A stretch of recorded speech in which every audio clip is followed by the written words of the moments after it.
Try to make your present as good as you can so that your tomorrow is even better. A very warm good morning to all the people gathered over here, wishing you a day full of smiles.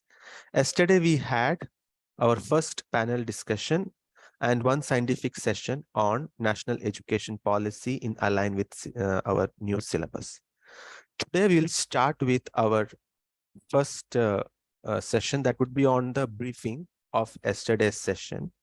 So let me introduce our speaker for the session.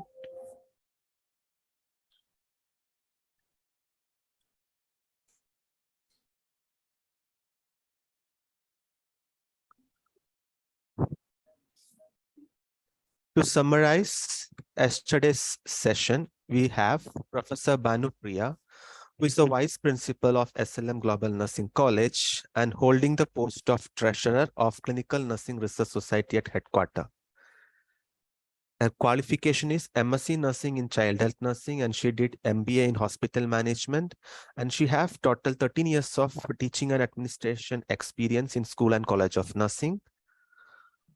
To highlight about her significant contributions, she have organized various conferences, workshops, seminars, and been resource person and chairperson for various workshops and seminar.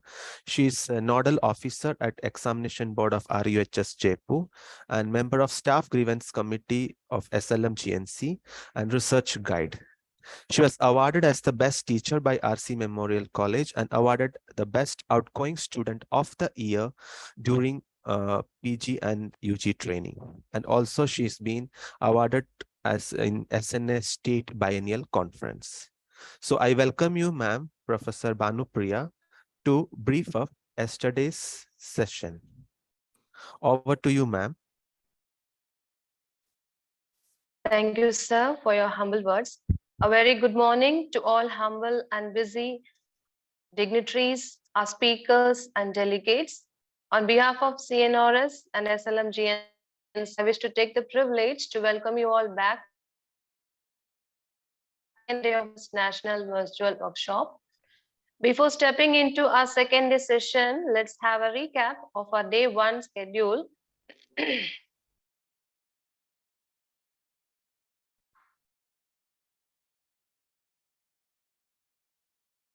Sir, day one schedule, please. Yes.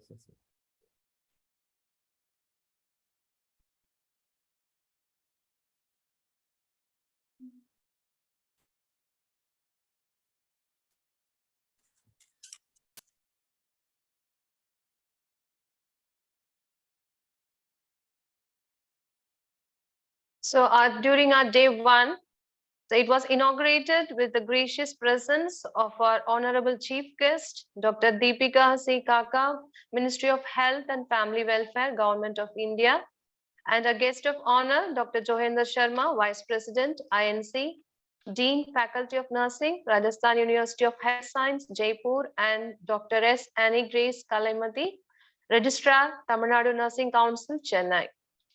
On day one, a precise overview of National Education Program 2020 in align with Revised BSc Nursing Syllabus was presented by Dr. Neerja Sood, Assistant Professor, SOHS IGNO, followed by the panel discussion on a new curriculum for BS Nursing program, its course outline, elective and mandatory modules, credit structure, clinical experience, and logbook.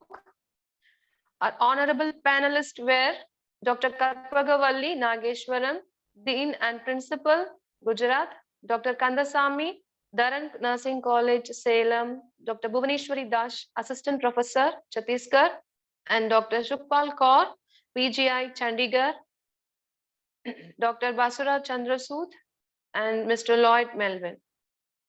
The discussion was led by our chairperson, Dr. Bimla Kapoor, former director, SOHS IGNO. Now let's have a look on the changes in the syllabus of BSc Nursing program. Our new syllabus for BSc Nursing program is a comprehensive competency-based curriculum, and its emphasis on critical thinking, utilization of information technology, on patient outcome with integration of knowledge and skill with advanced technology and teaching methodologies, and includes forensic nursing, health informatics,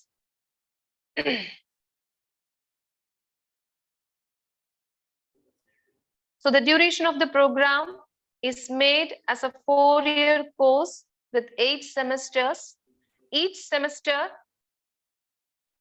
with the duration of 26 weeks, and the sequence of the subjects are realigned like in first semester, sociology is moved from second year of the present syllabus to the first semester, and nursing foundation is made as nursing foundation 1 and nursing foundation 2 with the mandatory module of first aid for the first semester, and in second semester nursing foundation 2 and health and nursing foundation and technology, nursing information and technology with the mandatory module of health assessment. It's the same, except microbiology is moved from the first year, the second year, that's the third semester, including infection control and safety. And pharmacology is also made as pharmacology 1 and pathology 1, adult health nursing 1 with mandatory module BCLS for third semester. And coming to the fourth semester, pharmacology 2, pathology 2 and genetics, adult health nursing 2, professionalism, professional ethics and bioethics, and the mandatory module for fourth semester is palliative care. The third year, the fifth semester, child health nursing, again child health nursing, mental health nursing, community health nursing, they are made as 1 and 2, and educational technology and new syllabus, new topic or new subjects, that is forensic nursing and Indian laws is included in fifth semester, and the mandatory module essential newborn care, and then facility-based newborn care, IMNCI and PLS. Coming to the sixth semester, we have child health nursing 2, mental health nursing 2, and then community health nursing 2 we have in the seventh semester, educational technology.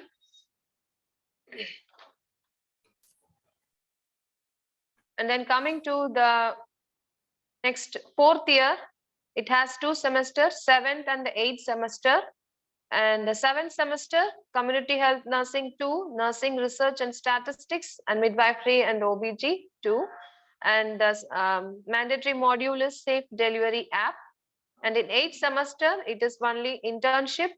And then so internship is for 22 weeks. Among 22 weeks, it is distributed among community health nursing 4 weeks, adult health nursing 6 weeks, child health nursing 4, and mental health nursing 4, and midwifery 4 weeks. Other than these, there are some elective modules in the new curriculum. 3 elective modules is allotted in 3rd and the 4th semester, and 9 elective modules in 5th and 6th, and 5 elective modules in 7th and 8th semester. And any one module is to be completed by the students. And next we see about the percentage of distribution of credit hours for theory and practical across all these 8 semesters. In theory, it is only 28% of the hours is being segregated for theory aspect, and in skill lab training, it's 10%, and clinical 62%. So this curriculum prefers clinical than theory because 72 hours is being spared for clinical aspect. Now the challenges and experiences faced by the institutions who have implemented the new curriculum, especially first and second semester, are being shared by Dr. Basura Chandrasood, and some of the main points are, so it's a very time-bound and tight schedule planning is necessary, and to complete the theory hours on time, the teachers has to speed up their lectures which affects students' understanding and practically less time for revision, continuous assessment with many assignments, giving library hours and extracurricular activities were challenging. And there is a high need of high-tech simulators in the skill lab. And adequate sessional exams could not be conducted because it's a very tight schedule and there is no spare time for the students for revision, and guidelines for evaluation of module would be more essential, with partial clinical posting covering all second semester procedures were difficult. Instead, complete clinical block and more areas of posting were needed than only medical surgical wards, as suggested by Dr. Basura Chandra Sood, according to her experience in implementing the curriculum. And more practical hours could have been in clinical area by detecting the lab hours in first and second semesters. And now the challenges faced with the faculties. The faculties, they are inadequate orientation to plan and implement the new curriculum, and adequate staff turnover and new faculty orientations then and there is highly essential. And faculty orientation program is necessary for different teaching learning methods, and time bound and it's tight schedule for the teachers to have in rush, and there is inadequate faculty preparation in certain subjects, the new subjects which have been included by health informatics, forensic nursing. So still the teachers are in need of orientation and training. So coming to the end of this session, I now request you all to move forward towards our today's panel discussion on evaluation, assessment, guidelines, and transcript format. Thank you. Over to Mr. Chris. Thank you, ma'am, for very crisp and brief summary of yesterday's session. So we are moving towards a panel discussion, which was most awaiting. That is the most essential topic too, like about the evaluation. Few clarifications were also been there yesterday in the chat box. Anyway, we expect our panelists will discuss on those aspects also. So let me introduce our today's chairperson.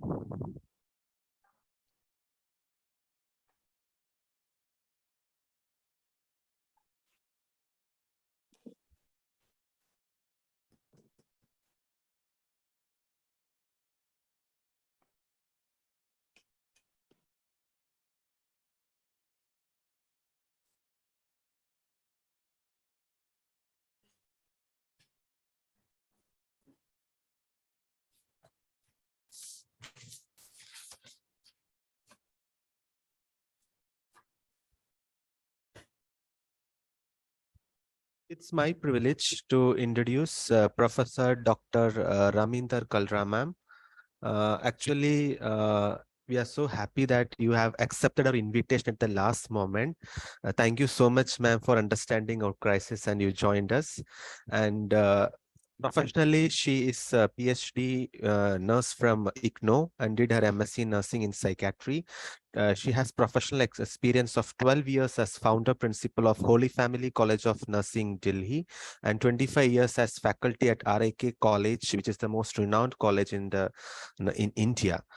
About her career and the other significant contribution, she was the member of Editorial Advisory Board of Nursing Journal of India, as an advisor for TNA, and a master trainer for HIV, AIDS, and elderly care. And she has written chapter on psychiatric nurse in the postgraduate psychiatric textbook by Ahuja and Vyas. And also she has been written a few chapters on therapeutic community in treatment of substance abuse disorders published by WHO. Her achievements and honor is always inspiring us, like she has been awarded President's Gold Medal for Excellence in Master of Nursing from University of Delhi, a Ratna Research Award 2019 for excellent research in community psychiatric nursing. So once again, we welcome you, ma'am, to the panel discussion as a chairperson. Ma'am, would you take first your session, or will introduce panelist first?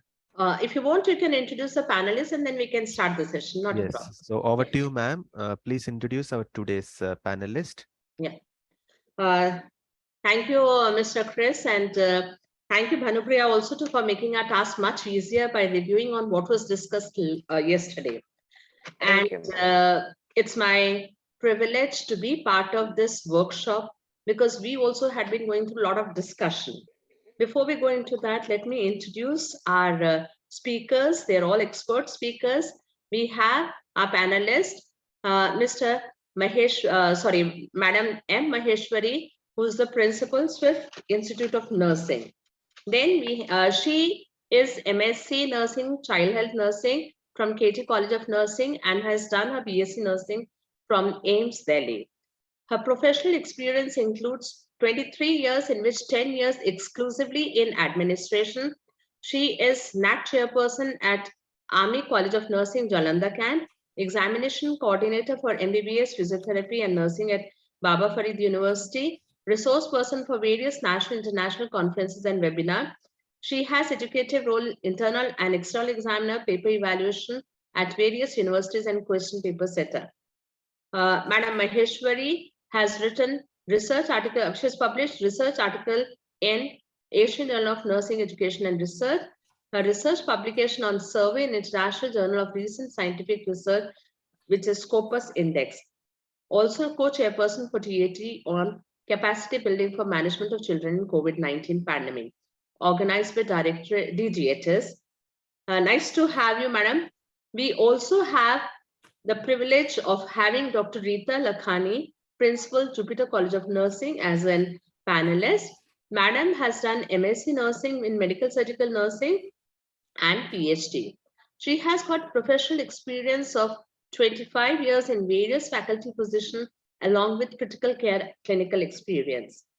Madam has received the first prize in teachers category amongst all faculties at Maharashtra University of Health Sciences for research presentation during Avishkar Convention 2010 and 2015. She has published, presented about 20 papers in international and national journals and 1 book chapter. Received 3 Best Paper Presentation Awards, research guide for 2 international students, and delivered more than 30 talks at various forums. Madam has received many awards, of which gold medal at MSc Nursing, Bharat Vidya Shiromani Award, and a Certificate of Education Excellence for Outstanding Achievement and Remarkable Role in the Field of Education in 2015 at the International Institute of Education and Management, and a Certificate of Outstanding Contribution in the Field of Education during Asia Education Summit and Awards 2016. Excellent Magazine Outstanding Principal of Year 2021 and NOI Best Principal. Her personal credit is whatever competency, capabilities, and genius we may have, all of it is meaningful only when there is balance. Nice to have you, Dr. Rita, with us as a panelist. Thank you. We are also privileged to have Mr. Rajesh Kanur, Professor at College of Nursing, Patna. Sir has done PhD, MPhil, MBA, postgraduate PTDC, and he has experience of 17 years in nursing profession. Highlights in career includes author of 6 books, Honorable Dean at Eudoxie Research University, USA, Honorable Professor, Texas American University, paper setter and external examiner, PhD guide and examiner. Professor Rajesh achievement include Bharatiya Shiksha Ratan Award 2007 for individual achievements and national development by the Economic for Health and Educational Growth, New Delhi.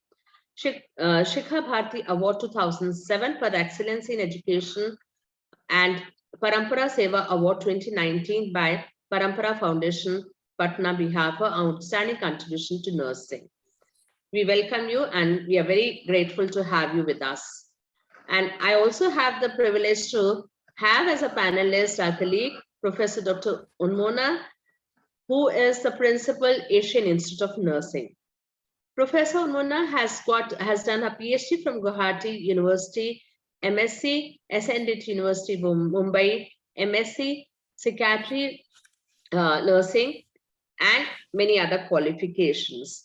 Madam also has got a professional experience of 28 years starting as a bedside nurse to entrepreneur, working as a teacher, administrator in college, and chief of quality control department of super specialty hospital, NABH assessor, dean faculty of nursing, Health University Government of Assam, and founder principal AINA. Highlight of her career includes established first private nursing college in Northeast India and developed a unique model of teaching for all-round development of students. Founder, ANA President, Northeast Chapter, and currently selected as Vice President, ANI, that is Association of Nurse Executive of India, leading various research projects and publishing various national and international journals. Regularly involved in social activities like counseling, health camps, etc., presented large number of papers promoting nursing profession by various programs in television and social media. The achievements include awarded in October 22, outstanding service and dedication in the project conducted by NAINA, then awarded Asian Admirable Achievers Award 2022 by Rifacimento International. I'm sorry if I pronounced wrong. Then also received Annapurna Excellency Award 2020 for decade-long dedicated service, outstanding contribution in the field of education and women empowerment in society. She is recognized as top woman in education as fostering a new horizon to nursing education by Women Entrepreneur Magazine 2021. Awarded as one of the most influential women leader 2021 by the Excellent Magazine in August 2021. Nice to have you, madam, as a panelist with us. Then we also have the privilege of having Professor Colonel Rekha Gupta, President, CNRS West Zone, who's in the designation of Dean and Principal College of Nursing, People's University. Madam has done her MSc Nursing and has a rich 33 years of experience with 22 years in service in armed forces. The highlights include alumni of AFMC and SNDT University, Editor-in-Chief for People's Journal of Scientific Research, Secretary MP Chapter SOMI, President West Zone CNRS, National Trainer NHM. Madam has organized many national and international conferences, Founder President Indo-American EBP Academy. Special area of interest includes building resilience in nurses, nursing process, and evidence-based practice. Currently, she is involved in 2 international projects. The achievements include received gold medal at MSc Nursing, received gold medal for securing first position in SNDT University, and Best Thesis Award at Masters. Welcome, Professor Colonel Rekha, as a panelist. We also have with us Dr. Linu Sara George, Professor, Manipal Academy of Higher Education, Manipal. Madam Linu has done her PhD, and her highlights career includes Head of the Department, Academic Counselor, Pillar Head, Excellence in Education, Associate Editor, Manipal Journal of Nursing and Health Sciences, Coordinator, MAHE UNB Dual Degree Program, Guide for Masters and PhD Research Project, Reviewer for National and International Journals, and her achievements and honor include Sarah and George McNay Foundation Scholarship, Good Teacher Award, 8 grants, and 42 publications. Welcome, Dr. Linu, as a panelist. That's about all our great panelists that we have, and we are very happy to discuss about some of the issues which are there. We discussed about the program, where I was just going through the examination regulation. I heard the discussion with Madam Hanupriya also, and she was talking about the semester system. Semester system, Delhi University had adopted in the year 2010. And with the experience with semester system, I can say it's very challenging for the teachers. But once you're adapted, it keeps you on toe. But at the same time, it also keeps the students on toes, and students will be more serious. When I look into the BSc and GNM students, where it's an annual mode, you find that in between the students become quite relaxed with certain things. But here they know that they have a very limited time and they're very particular. So that is it. Some of the examination regulations, they remain same, and some of the examination regulations have been modified and they need discussion. We'll discuss about examination regulation and then we'll move on to semester-wise discussion. One of the regulation is a candidate must have minimum 80% attendance irrespective of the kind of absence, both in theory and practical, in each course subject appearing before they appear for examination. This is same as previous. A candidate must have 100% attendance in each of the practical areas before award of the degree. This again is same as previous. Following exam shall be conducted as college exam and minimum pass in 50% C grade and to be sent to the university for inclusion in the mark sheet and shall be considered for calculating aggregate, which includes communicative English, health, nursing, informatics, and technology, professionalism, professional values, and ethics, including bioethics. Introduction to forensic nursing and Indian laws. Then minimum pass mark shall be 40% for English only and elective modules. Minimum pass marks for all other subjects shall be 50% in each of the theory and practical papers separately. The student, this also was there earlier, the student has to pass in all mandatory modules, placed with courses, and pass mark for each module is 50%, which is the C grade. The allotted percentage of marks will be included in internal assessment of college, university examination, and we will discuss appendix 2 in detail by one of the panelists. It will be discussed. A candidate has to pass in theory and practical exams separately in each of the paper, and this was the one which was existing earlier also. If a candidate fails in either theory or practical, he or she has to reappear for both the papers. That means both theory and practical. This also had been existing with the previous paper, previous syllabus regulation. If the student has failed in only one subject and has passed in all the other subjects of a particular semester, and grace marks of up to 5 marks to theory marks can be added for one course or subject only, provided that by such an addition the student passes a semester examination. This is a matter of little discussion. Why? Because when I had a discussion with even INC people, I said, suppose there's a candidate who is failing by 1 mark in 2 subjects. Now, this candidate needs only 2 marks. Is it not justified that we give 1 mark? Then also it becomes a total of 2. Other than that, on the other side, you have a candidate who has failed with 5 marks in 1 subject and gets the benefit.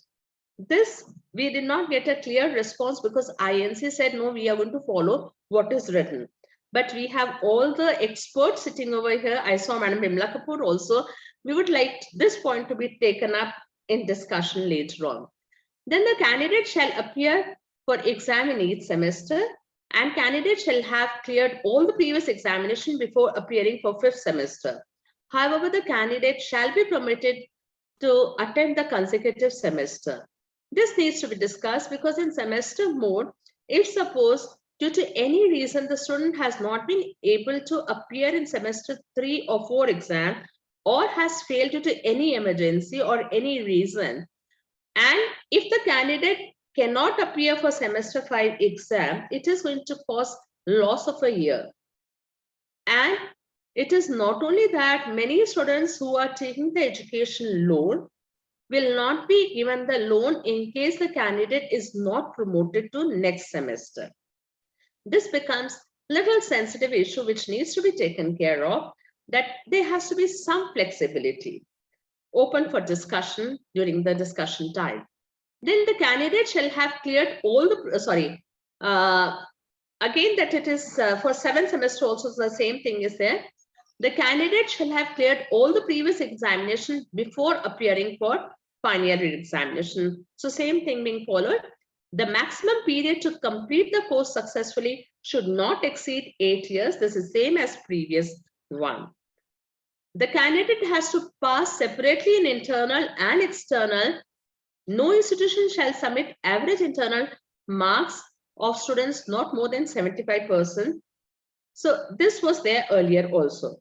At least 50% of the non-nursing subjects like applied anatomy and physiology, applied biochemistry, applied psychology and sociology, applied microbiology, pharmacology, genetics, nutrition and dietetics, communicative English and health and nursing informatics and technology should be taught by nursing teachers. Teachers who are involved in teaching non-nursing subjects can be the examiners for program. Personally speaking, we have the experience that if it is particularly certain subject, if they are being taught by experts who are in teaching, in depth, it may be better. But fine, if it is the recommendation that can be followed. Then maximum number of candidates for practical examination should not exceed 20 per day, and this was there earlier also. All practical examination must be held in the respective clinical areas, which is very good, and we had been doing that way earlier also. One internal and one external examiner should jointly conduct practical examination for each student. This is same as previous. An examiner for theory and practical OSCE examination should be an assistant professor or above in College of Nursing with MSc Nursing in concerned subject and minimum 3 years of teaching experience. To be an examiner for nursing foundation course, the faculty having MSc Nursing with any specialty shall be considered. Now, the problem, which is going to be a challenge is that we know that if I talk about Delhi, most of the College of Nursing, government colleges of nursing in Delhi, and maybe it is happening in other states also, the positions are not filled. We have a lot of people with very rich experience. They are teaching the subject for maybe 2-3 decades now, but they have not been given the designation. If they cannot be the paper setter, something needs to be looked into. Then maybe the councils have to be very strict in making sure that the college positions are filled. The problem is more with the government colleges than in the private colleges. So this again will be open for discussion. So these were some of the observations which we thought can be taken up. Now I would request Professor Dr. Rita Lakhani to talk on assessment guidelines. This will make the things much more smooth for us before we go on into discussion semester-wise. Over to Professor Dr. Rita Lakhani. Yes, madam.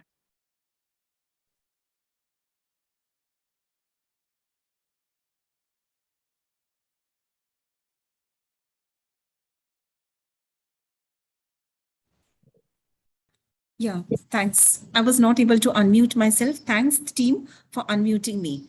Good morning to all of you. And yeah, just give me 2 minutes. I will share my screen sharing has been disabled. May I request screen sharing, please?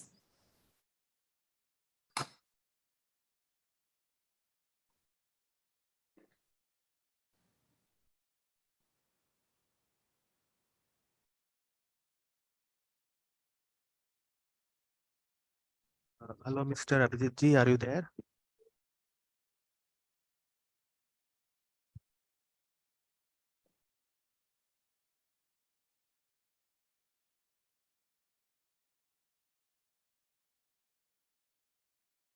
Dr. Rita, are you able to share your screen now?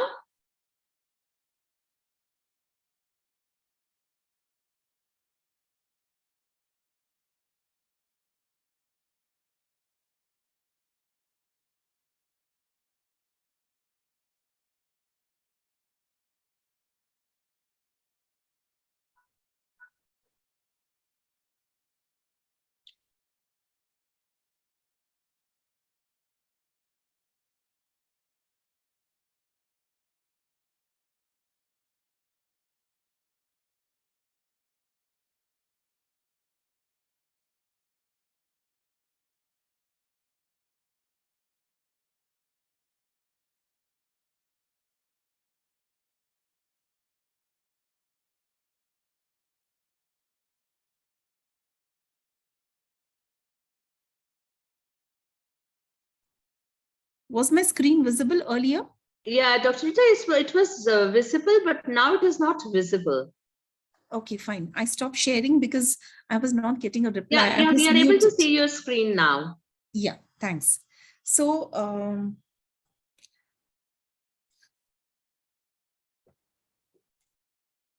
yeah, so we are going to discuss about the examination regulations, and I'm here on to share a few points on the examination regulations. So examination assessment guideline tells us that we have two things to keep in mind. One is a grading system, and the second is computation of semester grade point average and the cumulative grade point average. So SGPA and CGPA. Let's discuss on these 2 points now. Fine. So how do we grade the performance? Now, it is said based on the performance, each student shall be awarded a final grade at the end of the semester for each course. So INC has taken an absolute grading and not relative grading, which is one thing which is very good.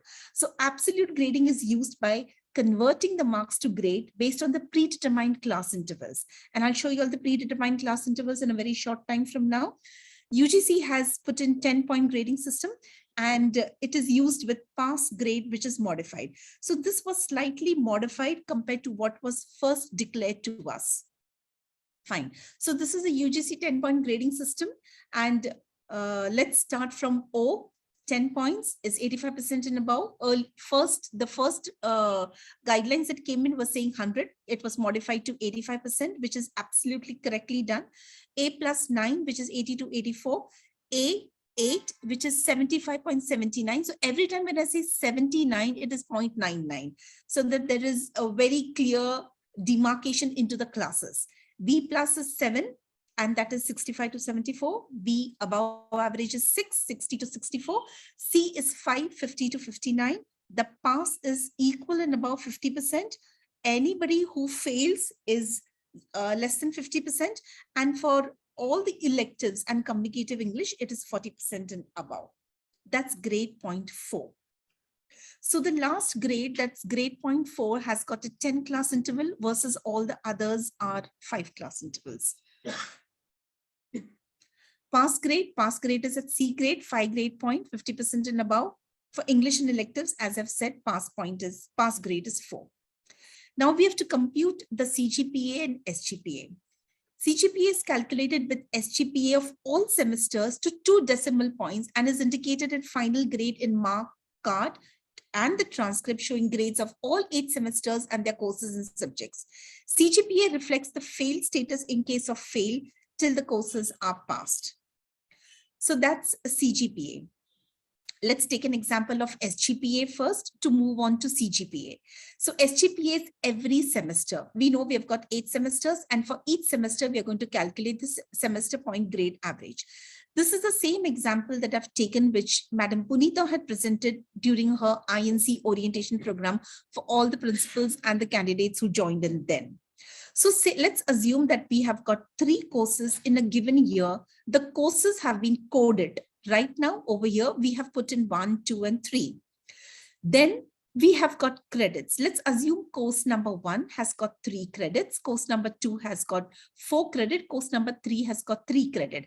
And I put it as C1, C2, and there's an error over here, C3. Now, the letter grade is, supposing if the person has answered the exam and has got the grade, which I've just discussed about the UGC 10-point grade, A, B plus, and B.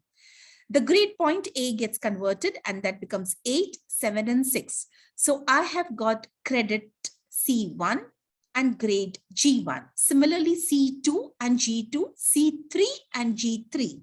What I do is credit points, credits and grades get multiplied. So we had 3 and 8, we multiply and we get 24, 28, 18 accordingly.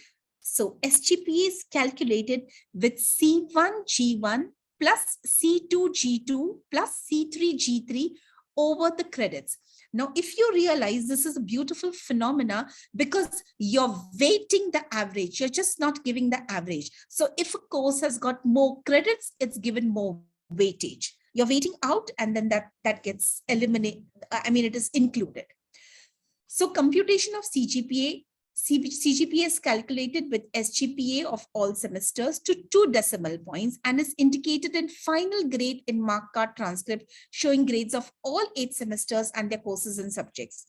CGPA reflects the fail status as I've just discussed now. So let's go on to CGPA. CGPA has got the same phenomena. You have the credit and you have the SGPA over the credit. So all the credits that you have got, the total credit in a semester into the SGPA over the cumulated credit of all 8 semesters would give you your CGPA. So this is just a simple example which is showing in, say assume there are 4 semesters. We know there are 8 semesters. So just a calculation of 4 semesters. So credits, say, assume that this is credit 20, 22, 25, and 26. So this is the SGPA that the child would have got. Credit into SGPA is equal to 20 upon 6.5, 20 credit and 6.5.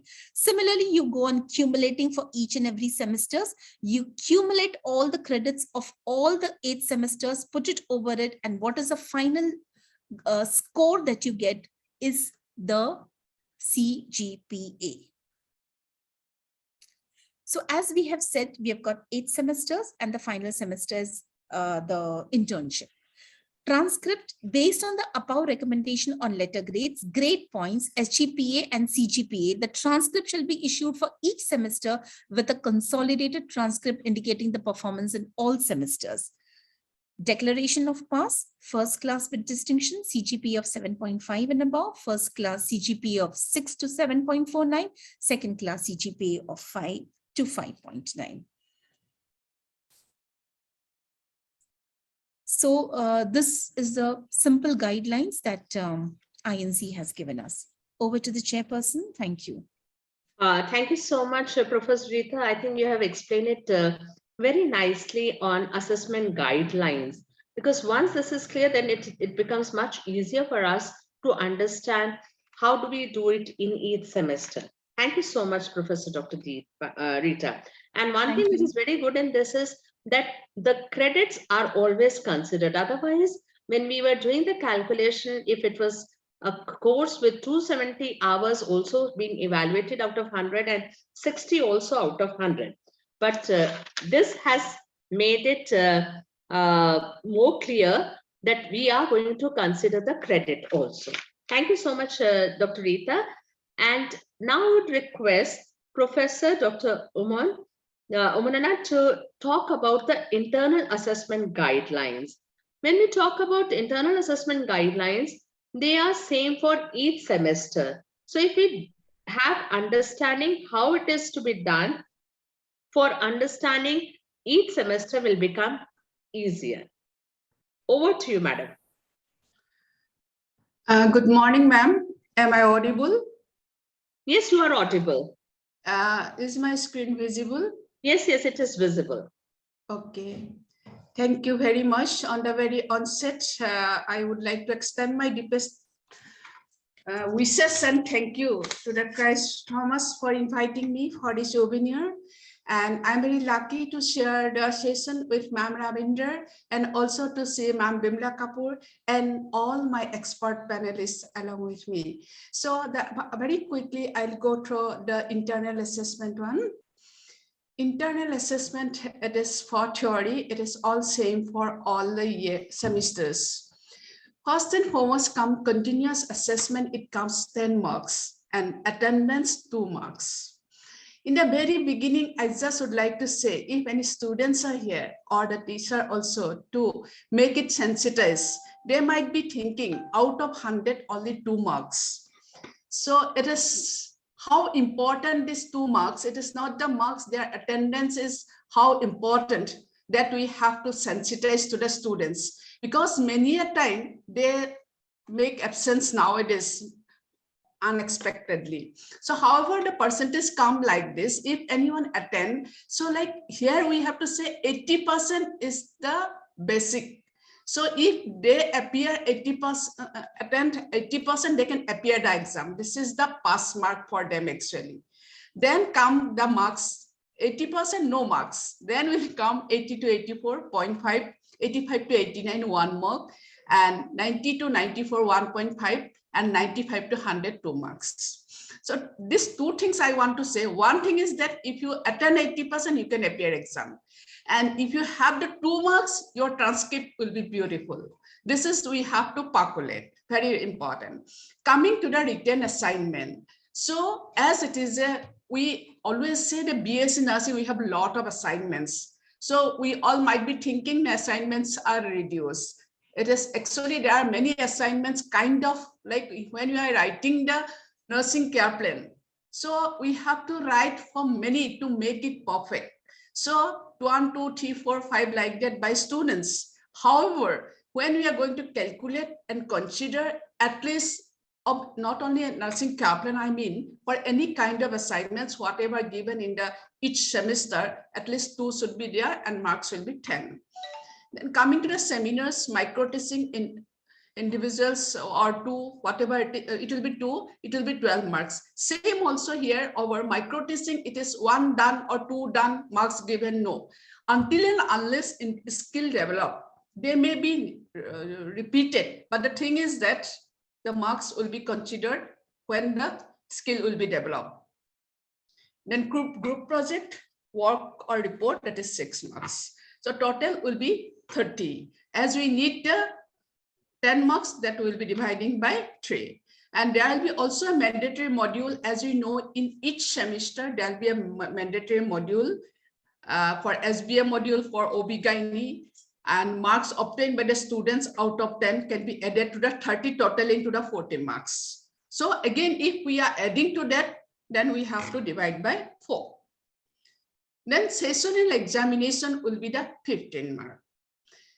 2 sessional exams per course means per semester at least should be. But it is really a challenging in the semester how we are going to do it. The 2 sessional who are already, we are just starting, and others I don't know, but anyway it should be smart enough. I propose my teachers, like, you know, each subject wise they can do it instead of having 1 week exam or 2 week exam. That is my opinion. Then coming to the pattern of question, MCQ for 1 marks, that is essay 1, 10 marks. It is like short question, 5 marks, 2 questions, very short, 3 questions, 2 marks, and total will come to the 30. As I said, 2, then it will be multiplied by 2 and divide by 4, it will be 15. So now, actually now, as the Indian Nursing Council has given this pattern of question paper, for the teacher, it's become very easy to set the question paper. Even what I suggest for my college, while we are teaching the subject, during that time itself, before going to the class, I should develop that 20, 30 short questions. So those short questions, what I'm saying, in the some extracurricular activities time, etc., we can make a quiz of those things. Okay, so that the students' skill will be used to answer the short question and all. So that way, even the essay also, we can develop the writing of essay question, how it can be developed, the writing skill, it is very important. While we are assessing, we have to have objective, how we can develop the skill. So I'm just along with that mentioning so. Coming to the practical part of it. So same here, attendance, 2 marks. Again, I'm saying we have to very, very, very concerned about the attendance. Why attendance is important? I say theory, even they can overnight, they can learn. Smart people, they can learn in 1 glance by reading the book. I can assure, I can accept, I can acknowledge it. But practice, no, it is not. Each individuals are different. While we are dealing with that, we cannot compromise. That message we have to percolate to the students, that they have to have the practical, and they cannot say at the end of the course that we will be developing. No. And many times it happen we have to give the extra time beyond the course after appearing the examination. However, it is, as Madam Raminder said earlier, that she put some things for discussions like that, but what she has in her mind that I don't know. Just I would like to say, yes, these are the barrier. It's okay, fine. If you do not clear, you cannot appear the 5th semester and 7th semester.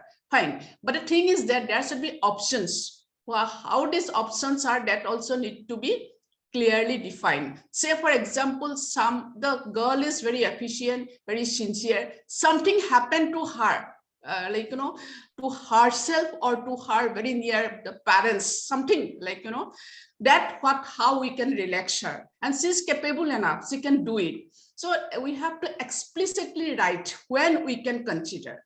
Otherwise, quality is getting compromised. So I would like to say that. And however, I would like to say, yes, 8 years is a very long year. If we can consider on those grounds, those girls to progress to the next semester, okay? Anyway, the INC has given the 8 years. So why to, just to keep it like it? Because semester is very fast, exam will come. If it is year, it would have been a little bit different. So like this things should come out explicitly. What are the rules and regulation? In case, yes, rules are rules, I know, but there are also rules how to, I do not say deviate, how to adjust whenever needed. Clinical assignments, 10 marks. Clinical presentation, 3 marks. Drug presentation report, 2 marks. Case study reports, 5 marks. So here, those marks, again, I am saying clinical assignments. So presentation and all these things, that clinical assessment tool should be very effective so that we can ensure the skills are developed. Continuous evaluation of clinical performance, 10 marks. Continuous evaluation of clinical performance. This sounds very easy, but it's very tough. So what are the things I'm daily observing on the students? What is the tool we have? Do we all have accepted tool? So that we have to, if we have, now we are all working for the health, working for the people, and one syllabus, and we are in the same profession. So if all these things can come, at least the tools can come, the generalized one, common one, then it will be very nice. Actually, what are the things we have to observe in every day, every institute, it differ one to one. Then end up posting, OSCE, 5 marks. So I'll talk later in the 8th semester. Completion of procedure and clinical requirements, 3 marks. And sessional examination, 15 marks for practical 2, OSCE, 10 marks, and daily observed practical in clinical setting, 20 marks. This is very important, DOP. So total 30 and divide by 2. That will be 15 marks. So I'm also giving the pages from where I am taking. So for now, ma'am, this much I wanted to talk. Already, actually, just to tell, the syllabus is very nice and YouTube has given a very good explanation by INC. But what I would like to say, as Madam Ravindra said, this kind of session should be for discussion, like how we can adapt, what are the challenges we are facing, and changes are possible to make. And as a whole, syllabus cannot change. But there are minor changes and modification if it is needed, and how it can be explicitly explained to our students or the faculties. Thank you so much, ma'am. That's all from my side at this point. Thank you so much, Dr. Unmona. You have very nicely presented and made the things very clear. This will make the task much easier for other panelists also, and for all the participants to understand that what is continuous assessment and how do we go about with the internal assessment. 2 sessionals you were talking about. With my personal experience, I can tell that if it is planned in advance, before the students are reaching, we plan in advance. When are we going to have the first sessional? When are we going to have the second sessional? What all will be the assignments that will be given? What will be the deadline for those assignments? If it is all planned in advance and informed to the students, that will make the things much easier for both the faculty as well as for the students. Thank you so much. Yes, ma'am. Thank you. Yeah. Now we'll go with the discussion semester-wise, and it is, we would like to invite Professor Maheshwari Shivakumar to talk on semester 1 and 2 evaluation. Over to you, Professor Maheshwari. Thank you, ma'am. First, I want to tell thanks to Mr. Chris, who had included to this very versatile panelist and mix of you all. It's really a proud moment, and it is really our to discussion these as we are in half India had started and half India has not started. So this is the right time that we have to have a discussion, because to be fact, on preparation itself, I learned many things, how we can apply and other things. So it's a great opportunity, ma'am. Thank you very much for a beautiful introduction too. Can I share my... Yes, please.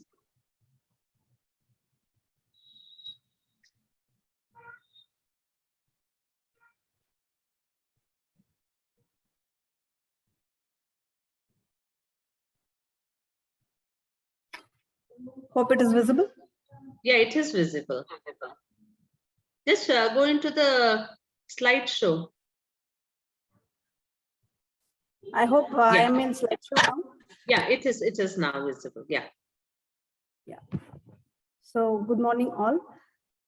So evaluation is a very tedious task because we have to identify both the gifted student as well as the weak student, and we have to place them in the right place. I mean, for gifted students, we have to extract their caliber and be helpful for them as well as for their peer group, and also identify the average or below average student for the remedial classes, and to make them understand what evaluation is necessary for. So I'm going with this, though we have all discussed, it is a semester-wise presentation. So let us look for the subjects and the marks being distributed. So here we will be discussing on semester 1. Basically, there are 4 subjects where one subject is internal.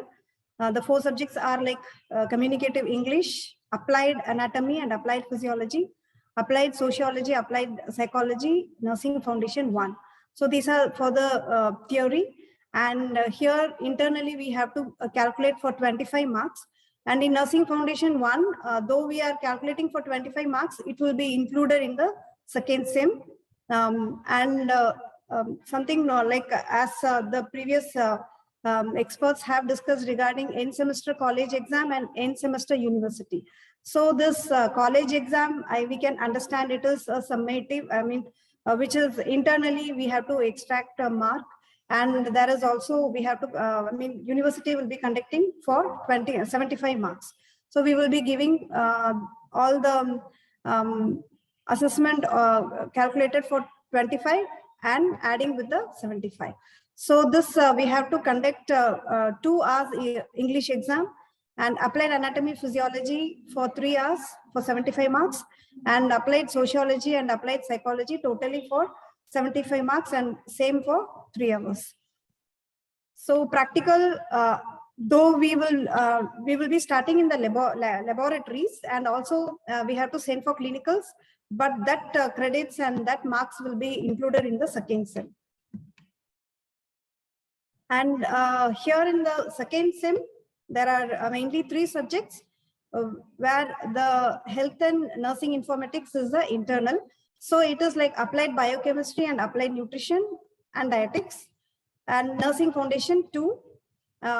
Here the marks are again for 3 hours, the 75 marks for 3 hours to be conducted for applied biochemistry and applied nutrition and dietetics, where I'll be explaining in the following how it has been distributed.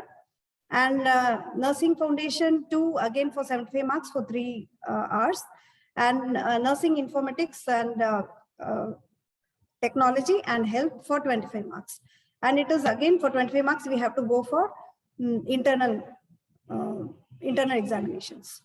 And it is very tedious. We have to go for practical nursing foundation, because whatever the students have accumulated out of 25 plus what they have accumulated for 25 marks in the 6 months in the second sem will be totally together 50 marks. And with that, the university exam will be conducted for 50 marks. So it is 50 plus 50. We will be giving marks out of 100. So examination regulations, though it is a repetition, but I am just focusing on only our semester. So as we are all dealing presently, it will be better we just review it again. So for applied anatomy and physiology, the question paper will be for as a section A and section B. Applied anatomy, that is anatomy for 37 marks and physiology for 38 marks. So totally here it comes 75 marks. And applied sociology and applied psychology, sociology for 37 marks and psychology for 38 marks. And applied nutrition and applied biochemistry. Here the marks are distributed like 50 marks for nutrition and 25 marks for biochemistry. And the college exams, just a small discussion, how we are going to give the marks. Communicative English, minimum the students should have 40 marks, and it gives P grade. And health and nursing informatics and technology, minimum pass marks shall be 50% in each of the theory and practical, separately except in the English. And there are 2 mandatory modules which has been evaluated for 10.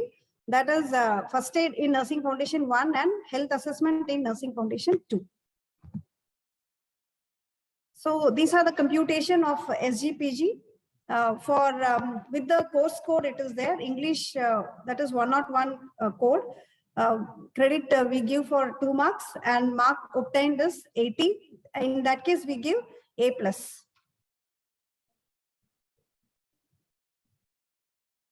And the grade point is being given 9, and the credit point, there is no credit point here for English.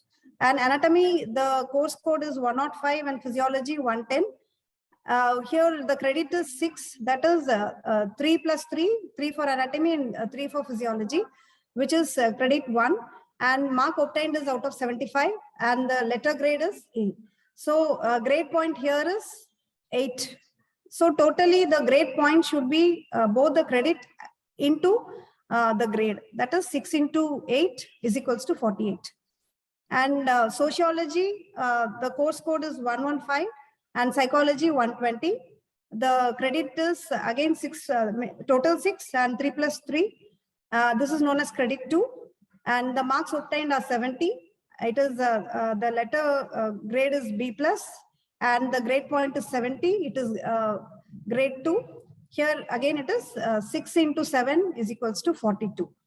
I hope it is self-explanatory too, as we have got elaborate discussion on this.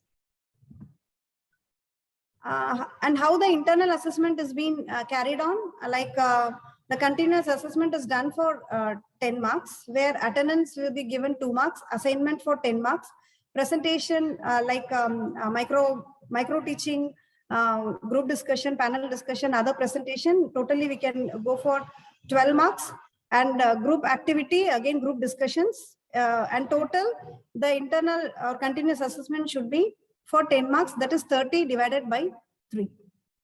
And apart from this, there is mandatory module for 10 marks added to 30 totaling 40 total, that is 40 by 4, which is totally we have to give marks out of 10 marks.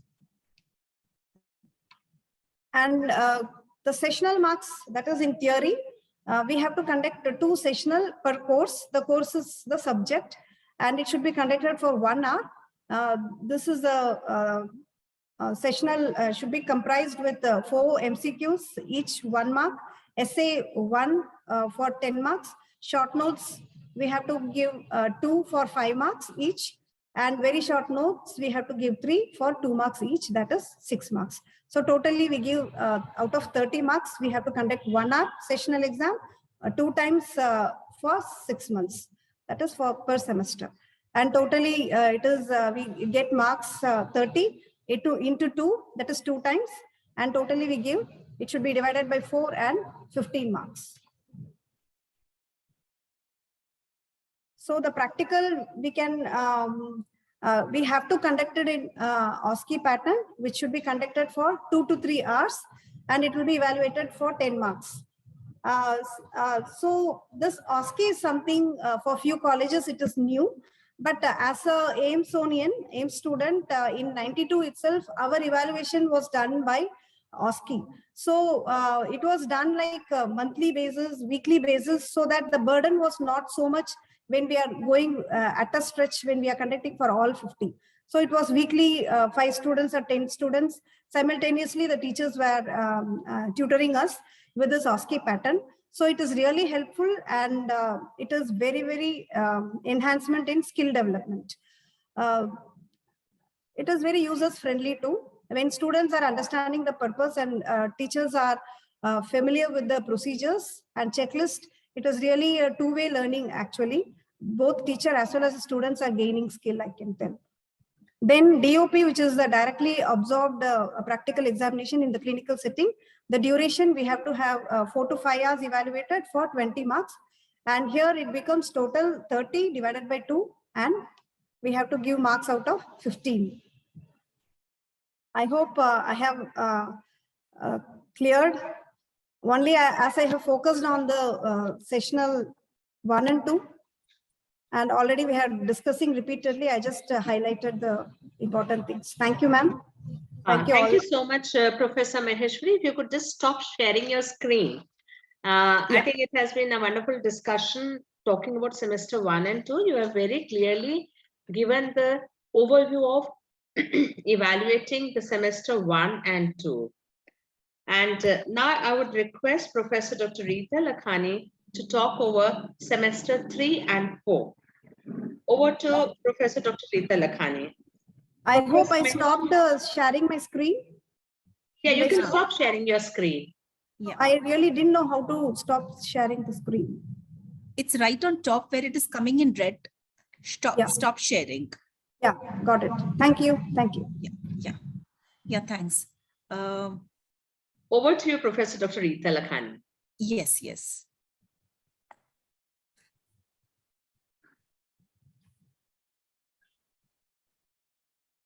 Yeah, so I would be discussing the semester 3 and semester 4 examination pattern. And I would like to bring to everyone's attention the core competencies. Professor Dr. Rita, if you could just make it into slideshow. I have. It's not looking at slide share? No. Oh, then I will try and share once again. Yeah.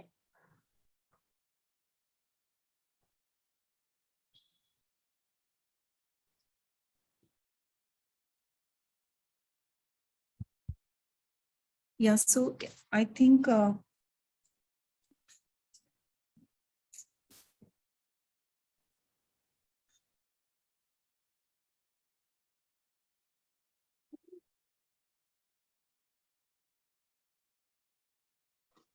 Ma'am, outside the Zoom now, you can do full screen first, then you come and share, ma'am. yeah, I have done that.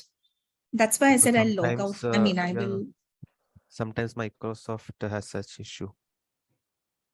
Otherwise, I think maybe you can continue so that, yeah, your slides are otherwise, they're legible. We are able to see. Yeah, but it is not going ahead. The slide is not moving. I've moved on to the next slide. I'm not able to. No, But ma'am, we are able to it's moving. see. Yeah, it's moving. It's moving. Yeah. You can click on the left panel now in the slide share. See, now I have shared the screen. Yeah, but not yet in It's full not screen. moving. It's not moving. It's not going on full screen.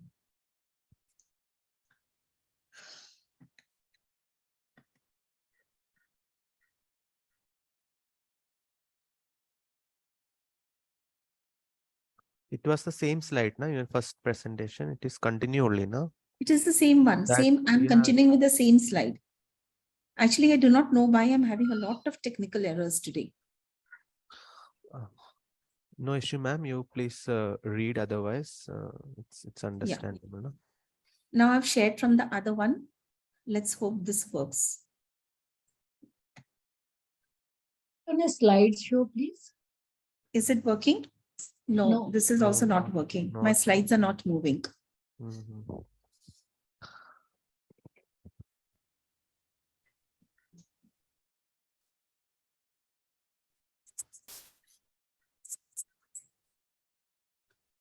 Professor Rita, can you just continue with it if without slides also, if it is a problem?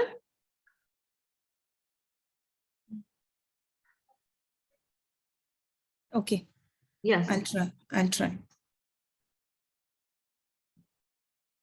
It is coming now. Now it is there in slideshow. Yeah, okay, great.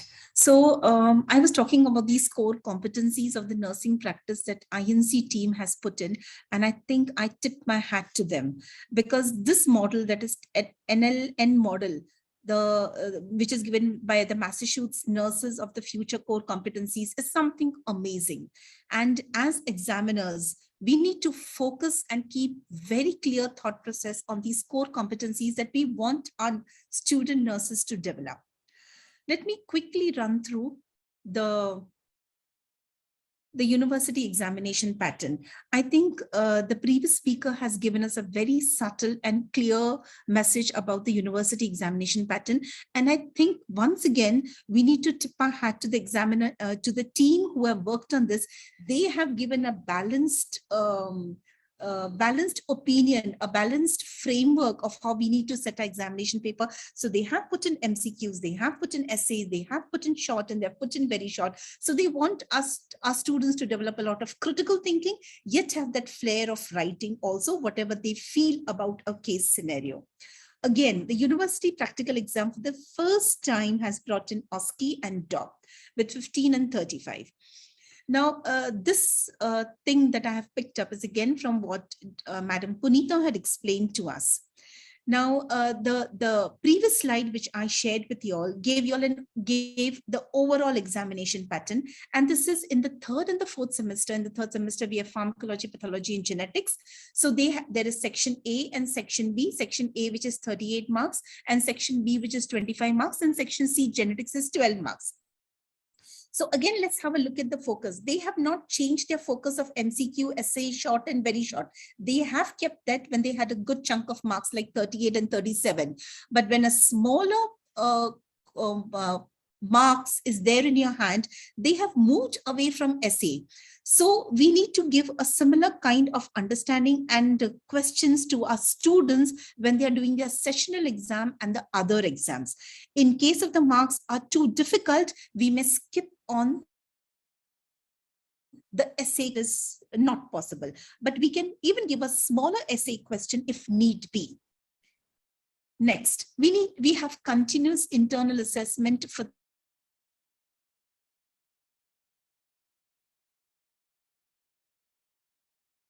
attendance, which I really appreciate. So there is attendance, written assignments, seminar, micro teaching, individual presentation, group work, and various reports. Similarly, in attendance is given a focus. There is clinical presentation, RAC presentations, various reports to be written, case study reports, continuous evaluation of clinical performance, end of the posting OSCE exam, completion of procedures, and clinical requirements as per the logbook. The scheme of the examination again remains internal 25, theory and practical 50, end semester college exam 25 and 50, end semester university exam theory is 75, practical is 50, and it is of 3 hours duration, which totals 200 theory and 100 practical.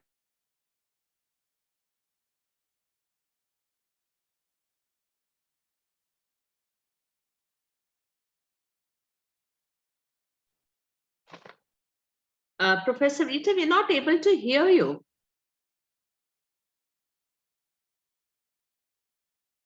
Ma'am, she might have lost her connectivity. Yeah. She was telling actually there is some technical errors. We'll just wait for a minute, otherwise. Others will continue with the next speaker.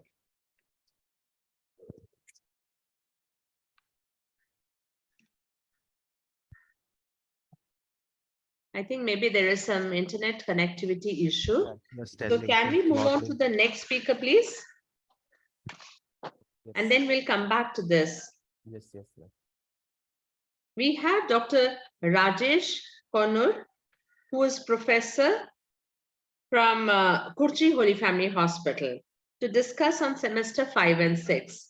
We'll discuss on semester 5 and 6 and then come back to Professor Dr. Rita. Over to you, Professor Rakesh. Good morning, madam, and good morning to all. And I'm very thankful to Chris and others, especially Bimla Kapoor, madam, for giving me this opportunity. Thank you. Madam, shall I share the PPT, madam? Yes, please. 1 second, madam.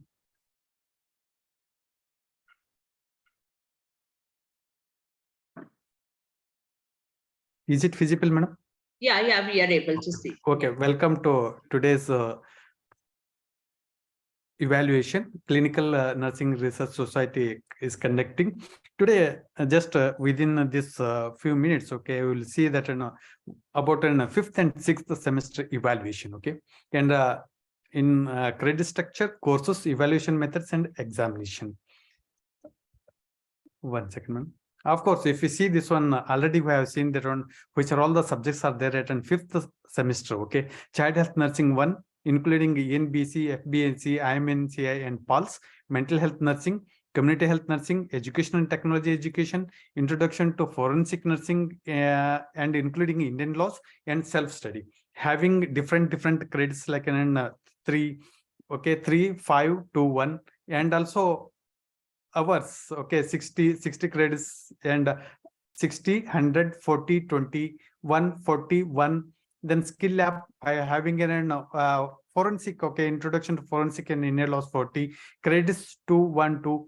Then clinical contacts hours 160, 80, 160, okay, 260, 140, 260, 80, 20 plus 20 plus 20, okay. Overall, it comes as an 800. And also this 7th semester, okay, is having in Child Health Nursing 2, Mental Health Nursing 2, Nursing Management and Leadership, Midwifery, Obstetrics, including Gynecology 1 and SBA module, okay, plus self-study and co-curricular. Of course, these are having in respectively 3 and 2 credit hours, and the total theory credits 40, 40 and 60, 60. It comes around fully 200. Lab skills, Child Health Nursing 2 is having 1 lab skills credit, and midwifery is having 1. Total, of course, is having an lab skills like an 40. Clinical credits 1, 2, 1, 3, total 7. And also clinical contact hours is an 80 for Child Health Nursing, 160 for Mental Health Nursing, 80 for Management and Leadership, 240 hours for an midwifery. Totally it comes as an 560. And also this total credits, okay, 800.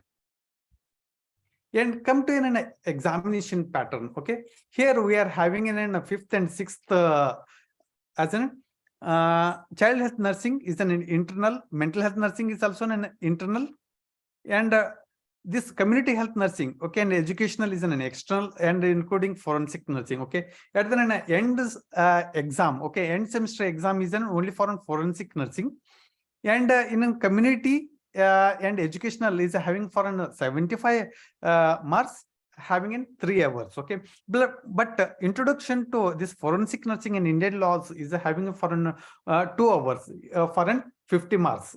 And these two, Community Health Nursing and an Educational Technology, for 100 marks as an university exam. Coming to an practical for this one, 1 second. Only we are having Community Health Nursing as an university exam for 100 marks as an internal, 50 and 50 as an university exam. But this Child Health Nursing and Mental Health Nursing is sent to an 6th semester. This will be added to the internal marks of Child Health Nursing 2 and Mental Health Nursing 2 in both theories and practical in the next semester. Coming to an 6th semester, okay. Here internal exam for we are having in 4 subjects: Child Health Nursing, Mental Health Nursing 1 and 2, then Nursing Management and Leadership, and Midwifery, Obstetrics and Gynecology, okay. This Child Health Nursing is having in 25 marks, okay, semester 25, and 6th semester 25, okay. Both will be added. And the end semester exam is in 75 for 3 hours. Total is in 100 marks. Mental health nursing is also same. Nursing management and leadership is in 25 marks, and the external exam is in 75 marks, and total is in 100 marks. And midwifery and obstetrics, okay, is an internal exam. Practical, if you see this 6th semester, child health nursing as usual 50 marks, okay, from the 5th semester, and 6th semester is an added here, having an 50 marks as an semester university exam for 3 hours. Total is an 100 marks. Mental health nursing also is then similar, but this midwifery and obstetrics and gynecology, okay, will be added for the next, the same weightage will be given. How this is calculated? As usual, we have seen that on a continuous assessment is an 10 marks. Attendance given more important, okay, as in remarcation, as in 2 marks. Written assignments 10 marks. Seminars like in micro teaching, individual presentations, okay, clinical as in 12 marks. Project work is having 6 marks. Almost it comes as in 10. If there mandatory is there, okay, for an 10, it must be added as in total as in 40 marks. We have to conduct in 2 sessional exams like an MCQ, including essays, short, very short, and 30 marks.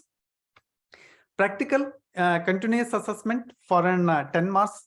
Attendance, clinical assignments, continuous evaluation, including an OSCE, okay, especially for an midwifery, completion of procedures and clinical requirements, and sessional exams. Total is an 10 marks. Examination regulations, of course, we have to have an 80% of an attendance in theory for each course, and 100% attendance for an practical things. And those are following exams, okay, like in community English. Dr. Rajesh, we ma'am. have discussed this examination regulation. Anything extra points in this examination regulation you like to discuss? No, madam, actually in 5th semester, okay, he has to clear the all the exams before appearing for the 5th semester, and for the 7th system 7th semester, all the previous we have to, a candidate has to clear, madam. This is the one of the main point here. You have to highlight it. Yes, Dr. Rajesh. Otherwise, all others are in the same, the internal marks and external things. And this is the grading for an outstanding, excellent, very good, good, above average, average, pass, fail, and absent. And the credit to cumulative, we have to find out, as earlier speakers has highlighted. Then at the last one, we can give as an transcript, okay, as an CGPA. Like this, so we can prepare as an template, like an semester wise for an credits, child health nursing, mental health nursing, nursing management and leadership, okay, and also in an elective. For an exams, it's not added as an SGPA, and only is an 40% pass marks. This is the sample, okay, like an university name of the college, name of the program, and student name, and year of an completion, okay. This is the overall how we can give as an transcript, okay. Credit hours, internal assessment obtained, pass marks, then end of an exam, how the actually the student has an obtained pass marks, final marks, and grading by converting the grade point, theory as well as in practical, for finding out an SGPA. If you see this overall, okay, 5th and 6th and overall this syllabus, of course, it is a very, very excellent for an knowledge generation and management, what I felt, but very, very complex, okay. We need the teachers and others to understand it very thoroughly. Scholars should be very regular and highly motivated, otherwise to keep up, they have to struggle a lot, or I feel that it increases an academic stress to students. Overwork to college and university and teachers, because we are having in government universities, how much they are dedicated and how much they have to be on the toe is a matter of concern. because of an carry-on mode, okay, students may feel that they are in very passive learners, because up to seventh sem you can go straight away. This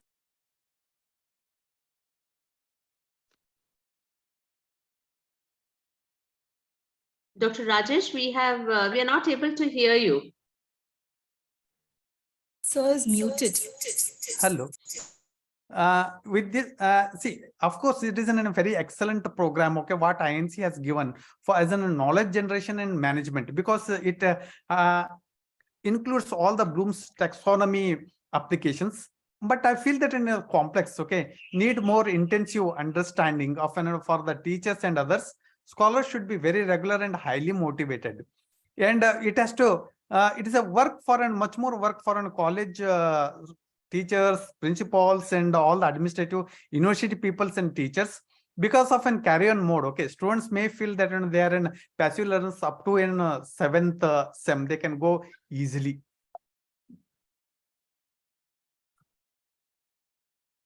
Thank you. Thank you so much, Dr. Rajesh. You have talked nicely about semester 5 and 6, and you did mention about that regular work is required, intensive understanding is required. Overwork, yes, in the beginning, when we are implementing a new syllabus, we need to get used to it. And I'm sure that after a period of time, everybody will feel that, yes, we are comfortable with this mode now. One thing is it is in semester mode. Second thing is there are new subjects being added up. It is going to be a challenge. There will be certain teething problem. But if we are mentally prepared and we take it that, yes, this is a challenge in front of it, the journey will become more smooth.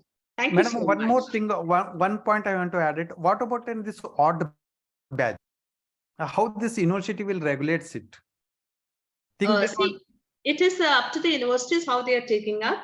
Because if I talk about University of Delhi, we know that they have, they're not now, none of the students are getting any summer vacation and winter vacation. They're just trying to cope up with the time. So by the time they finish up the course, they're able to go back to the place where they should have completed the course. There are efforts being put in by the universities, and I'm sure other universities are also looking into that. Thank you so much. Okay, madam. Thank you very much. Before we go on to the next speaker. Thank you, Chris, Madam, for giving an opportunity. Okay, thank Yes, you, sir. Mr. Chris. Ma'am, Dr. Rita is back, so shall we continue with her? Yes, yes. Dr. Rita? Yeah. Dr. Rita, you were, you lost your connectivity, internet connectivity. If you could just resume and quickly do on the rest portion which is left over. Yeah. Thank you so much. And I'm so sorry for all the glitches that we all are experiencing today. No problem. It is all especially from my side. problem. Yeah. Yeah. So I think the same problem is there.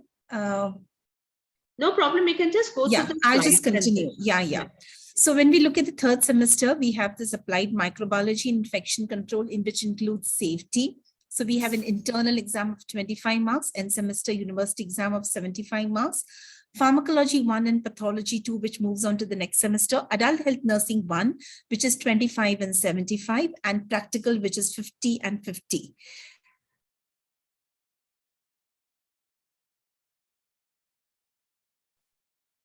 The screen is not moving, I think, once again.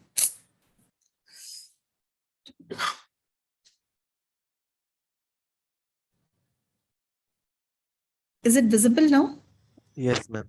Yeah, the fourth semester, we have pharmacology and pathology 1 and 2, genetics, adult health nursing 2, professionalism, ethics, and professional values, which is an end semester college exam and not a university exam, but the marks have to be included in the transcript, and adult health nursing practical exam. So both the semesters, we have two subjects. In the fourth semester, we have one additional as an elective. Okay, now the most important thing which I would love to share with you all, because I have undergone a small training on OSCE when I was working at DY Patil from Mayo trained people who had come from UK. So this is very interesting. We have got university practical exam, OSCE, which is 15 marks, and DOP, which is 35.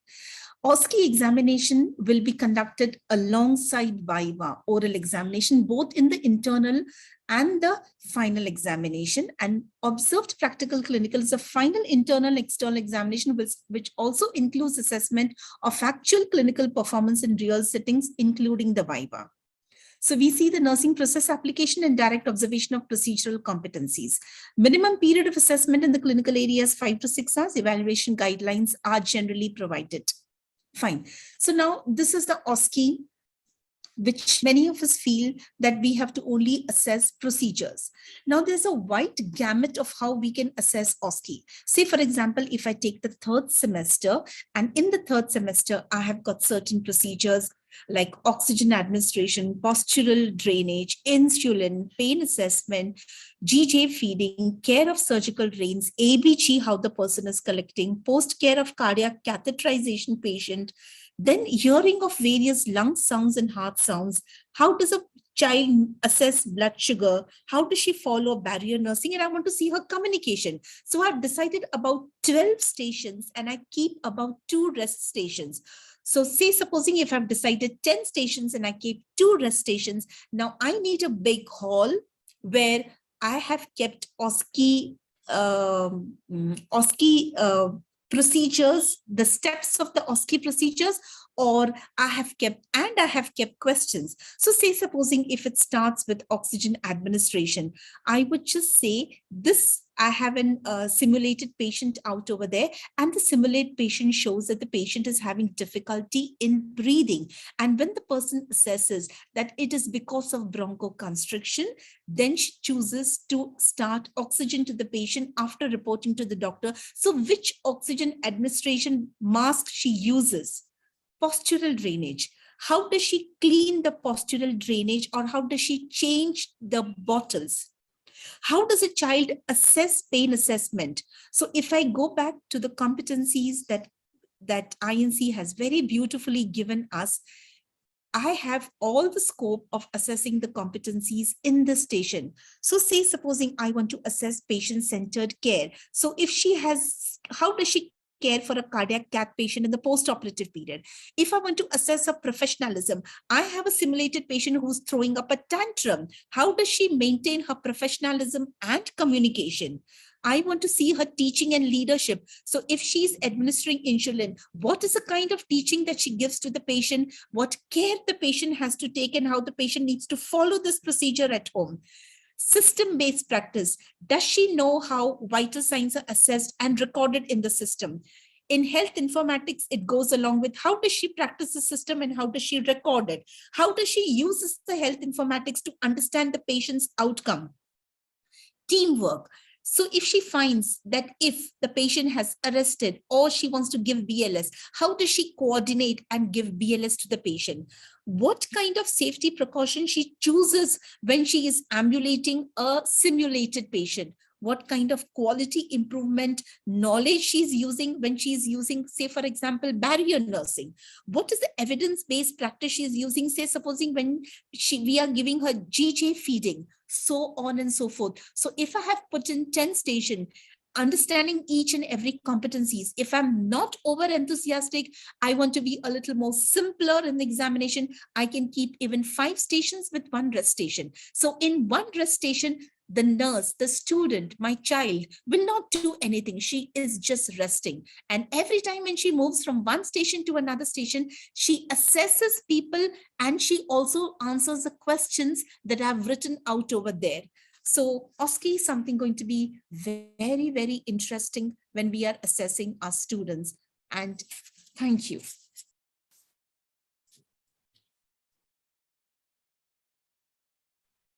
Thank you, Dr. Rita. I think it was a beautiful explanation of how OSCE can be planned.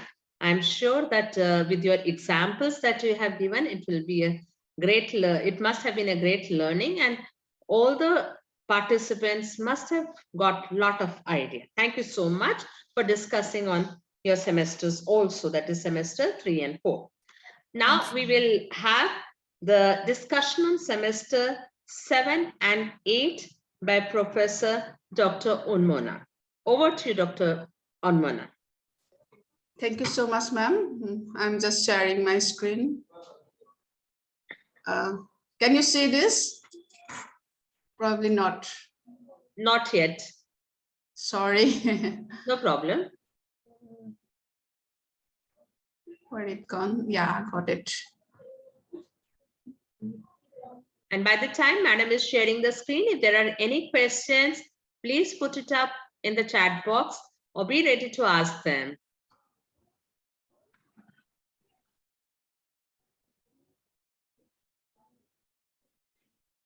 Can you see, ma'am? Yes, we can see. Semester 7 and 8 page, okay? Yeah, we are able to see. Yes, Okay, thank you, ma'am. Thank you, Rita. Yes. So I'll make it, I'll ensure that I will not repeat what has been talked earlier, and general guidelines and internal assessment already been spoke, and other grading also Rita spoke very well. So I'll just speak about the 7 and 8 semester, what other things have been included. Community Health Nursing 2, continuous assessment 10 marks, sessional exam or practical will be 15 marks, total 25 marks. Nursing research, it was earlier in the 3rd year, now it is promoted to the last year, that is in the 7th semester.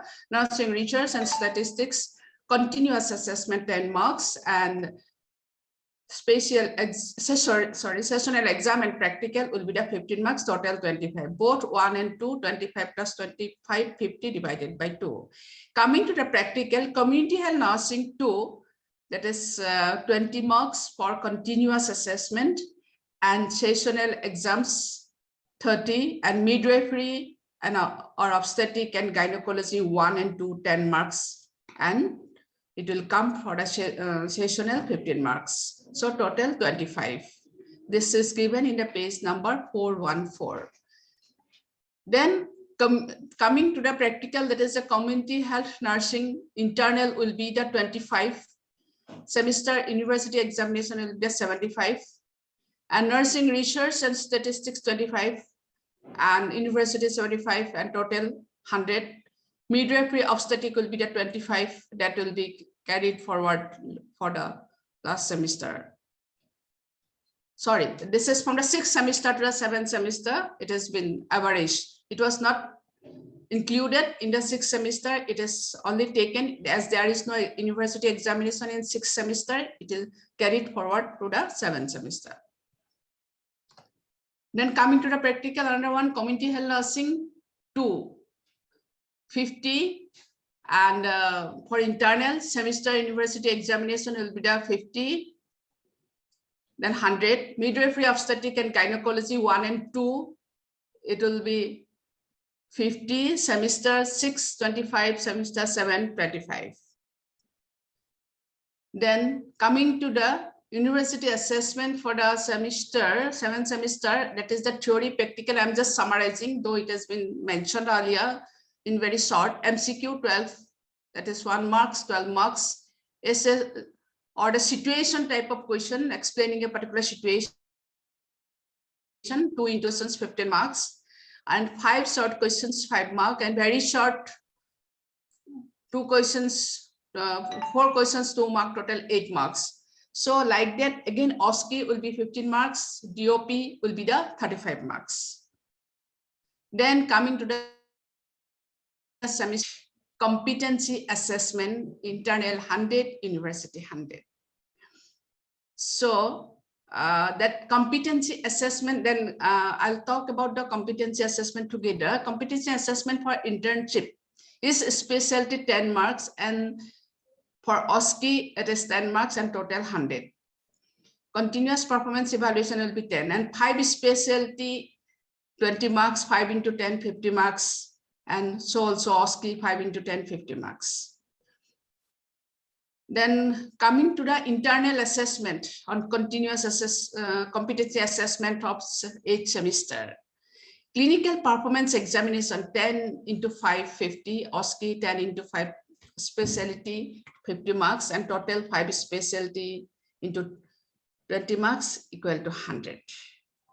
and integrated OSCE, including all 5 specialties, station based on every specialty, 5 specialty, it is 5 into 20 and 100 marks.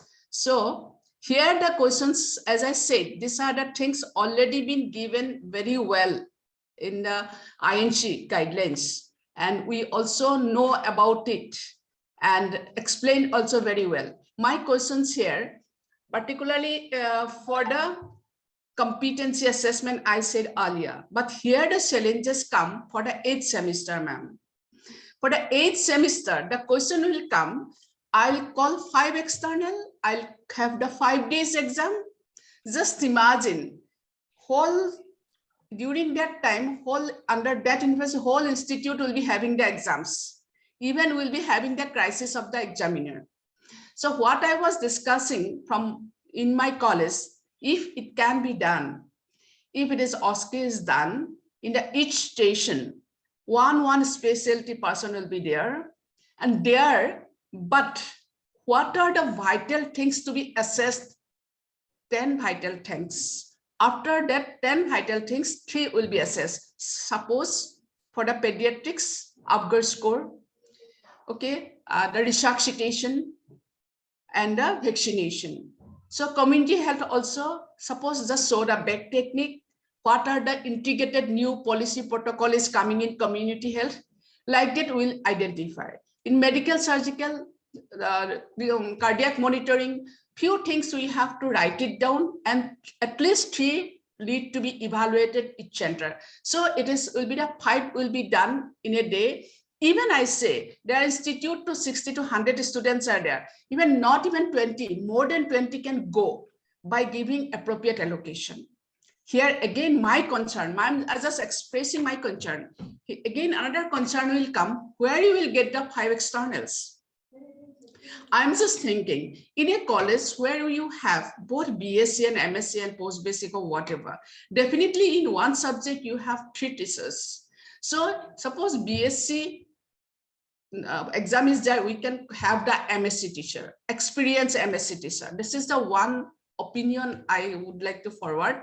And in case for the new colleges who do not have the experts, they have to get from the experts outside. So I think these are the things we have to really work out to ensure the quality. And otherwise we cannot have the 5 days, 5 specialty. And particularly in the last semester, of course, obstetric and gynecology need to have the detailed examination. But other things we can distribute like that in each station, vital things, what are the things to be said. This is my concern I wanted to put forward. Second concern, ma'am, as ma'am Bimla Kapoor also here, and maybe other dignitaries and experts are here. My other concern, as I'm also Dean of Faculty of Nursing in the government university, what I'm seeing, when there is an examination been conducted, all colleges are up, they call the examiner with whom they are comfortable. The number one, we are giving the 3 years experience, unfortunately or fortunately. Just after BSc, they do MSc, then they directly joining the college, they have 3 years. But there are people who are after BSc working for long years, then MSc having long years. Those are people sometimes not called for examination. So what I expect, if the council or like all of us together can develop some criteria of selection of examiners, quality and attributes of examiners are very important. Qualification, experience, and attributes. These 3 things are very important. And particularly, just to see this, all these marks and all, though we are seeing sometimes confusing, it is not at all difficult. When we'll take and put in pen and paper, we can do it. But what are the things that we should have, our credibility and capability to assess them, the assessment tool that is not there here. So assessment tool and attributes of the teacher, that is very important. And how many answer copy they can evaluate, in how many days, what is the remuneration given, that is also important. If someone is getting the 10 rupees, it happens, ma'am, though I am not checking many answer script, I can really feel the pain. 10 rupees for one answer script for 30 pages. and how much they will be dedicated. Of course, it is not related to money all the time. I do not count money, but I'm just sharing the value of time, the hours that we have to give the value. Universities are not giving the free. Even the government university also charging a fees to all the institute. So they're collecting the fees that should be utilized properly. So these are also my concern, what I'm feeling and experiencing, I'm sharing, looking forward to see the guidelines for examiner, and also another request of mine through this workshop, to have some workshop to develop the teachers. I know there are very good, excellent experts we have in our profession. Those can really guide the new generations, not only the seeking the knowledge, but their capability, credibility of the student in the real sense. With these points putting forward for the answers looking from you all, thank you very much. I'm here if you have any questions to me. Thank you. Thank you, Dr. Unmonan. I know that these were some of the very relevant issues which you have put up. You have nicely explained. You have given your suggestions also while discussing this. Just before we go on to the next person, I would just like to say that you said about 5 specialty examination semester 8. The INC guideline says that you can have 3 internal and 2 external evaluators for that, examiners for that. But definitely the challenge is OSCE and the clinical exam together. For the colleges who are having within their campus the hospital where they have to conduct the exam, it may be easy.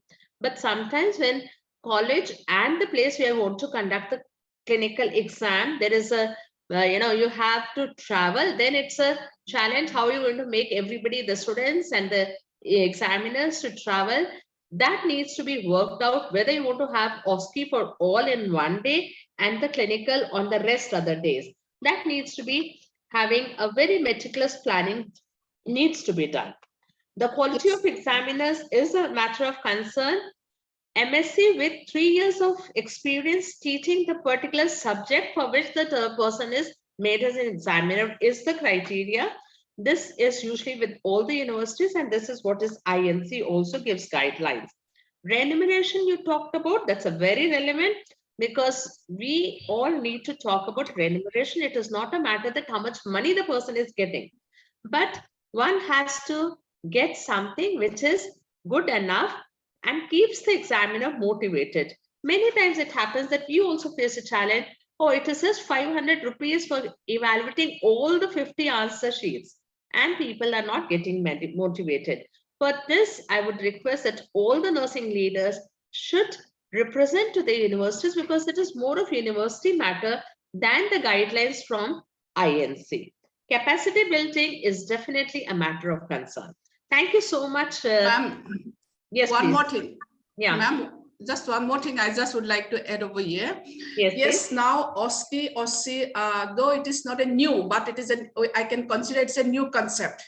So however it is, our syllabus say 80% should be in the clinics only. So like we should not only focus to the OSCE. OSCE is good. It is also challenging for us to adapt and do it properly, but clinical learning will be the much better, and we should not forget, should not come all focused to only OSCE. That I just wanted to add over here. Even council guidelines also say the 80% in the clinical performance only. But like COVID situation, it was a place for us to have the OSCE. Okay, that's what I wanted to add. Thank you so much, ma'am, for allowing me. Thank you. Thank you so much, Dr. Unmuna, and I completely agree with you. I think now we need to quickly move on to our next 2 speakers who are already having the experience with this new syllabus being implemented. What are the major challenges you are facing? Over to Rekha Gupta. Please unmute yourself. Good morning, and thank you, Dr. Ramindra Kalra, chairperson for today's panel. Let me take blessings of Dr. Bimla Kapoor before we start. You are our stalwarts, ma'am. We are just carrying under your direction. Coming back to the topic, we have had implemented semester system last academic session onwards, 21-22. And currently I'm having 2 semester batch. So my first batch is now appearing in final exams in the month of December, second semester exams. So almost 1 year of academic experience having semester system being implemented in my university. I work in private university of MP situated in Bhopal. Now, as far as the beginning, cracking the nut had a lot of efforts and a lot of courage I had to take. First, to digest the change in the syllabus system by council, myself, and with my worthy faculty. Second, to move the university people, the DA, Dean Academic Affairs, the COE, Controller of Examiner, breaking down the syllabus into our form, not the INC form, the university pattern form, which took almost 1 month and 3-4 transactions time, me and DA. Finally, we had to put, with the help of my academic coordinator, Professor Alkarai. She has really worked very hard for this. And then once we have put it into those terms, the way university wanted the syllabus, then finally through BOS, Board of Studies, and Academic Council meeting, I had put it up to the University Academic Council Committee. They have accepted and forwarded to COE. Now, can you believe it's nothing, though we had been working continuously, no lapse, but it took 7 months. It took 7 months. And this side to approve things. And at this side, I had really implemented semester system. And now I found myself almost in a fix, what to do. 6 months onwards, I started having palpitation. Semester is going to get over and there is no approval from university.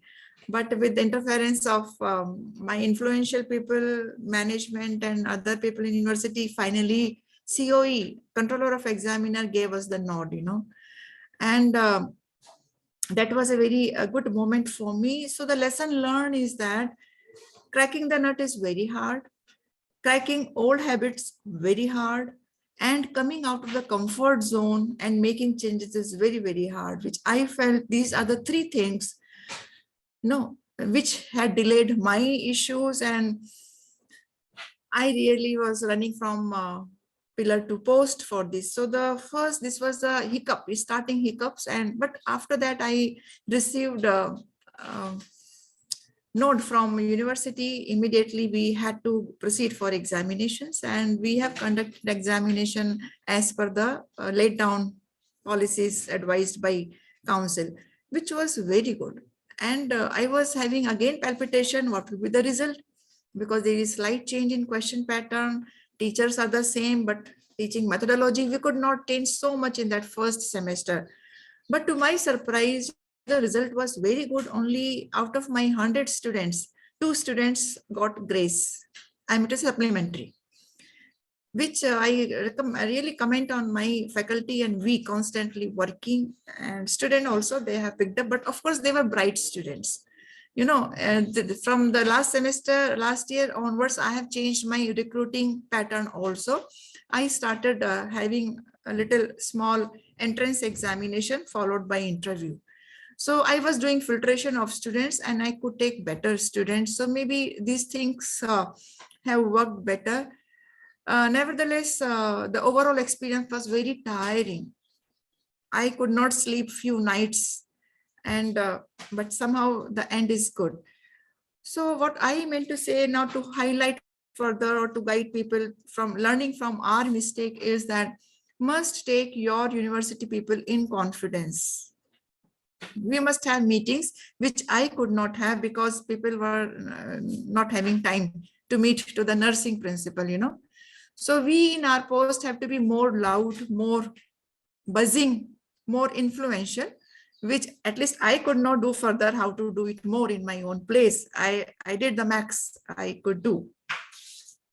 So the planning, my planning at my level with my academic coordinators was very, very meticulous. Only my transition time to my university has delayed it by 1 month only.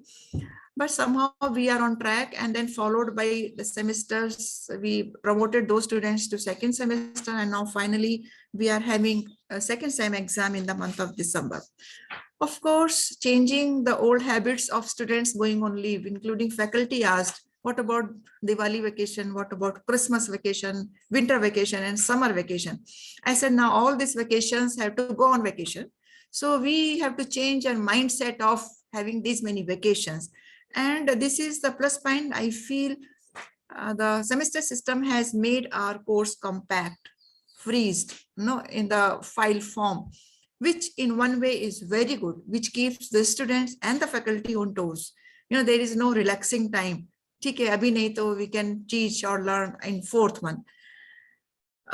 This way, so as far as further, if I go into my problems in preparing, I express already having a lot of time in preparing things, changing teachers' attitude and changing teaching methodology. Now with this semester system implementation, I have to really make little changes in my teaching patterns, and I took faculty development programs for my faculty, and really I have to convince them how to change your teaching patterns. Now in my university, now in present date, almost like we used to have the old pattern of first taking theory, then doing demonstration. I have done away with this. Now straight away for any demonstration type of topic, we have 2 hours class, and that includes the theory part of that particular procedure followed by a demonstration, and another 2-hour session for the same topic for return demonstration. So that is how only first-hand confirmation of the learning, followed by when we have revision. Because of this cutting time of theory and practical separately, I had a lot of time to give revision classes to students, and which I feel very commendable in this compact semester system, having time for revision, very, very good event, but I could do it. So this was my little feeling and experience for preparation and execution of semester system. Yes, coming to questioning pattern, I felt it is a good. SC type of questions are not much more, which I personally feel did not lead to any learning. In nursing, it is a skill-based profession. We are not really creating cognitive domain much to write, how to write essay type of question. So it is how much you learn. So short-term, very short-term answers helped, and that checks the knowledge of the students very thoroughly. And the proof is that my first semester exam result was good. Anything more I'm supposed to share, because this was my main problem, main pain, and main crossing the hurdle, which took 7 months to start with first semester. So any questions I can in this relation, or anything more I'm supposed to elaborate? Madam Ravinder, can you please guide me? So that thank you, Dr. Rekha. No, I think you have done your job very well, and you have really talked about all the pains that you have gone, all the challenges that you have faced.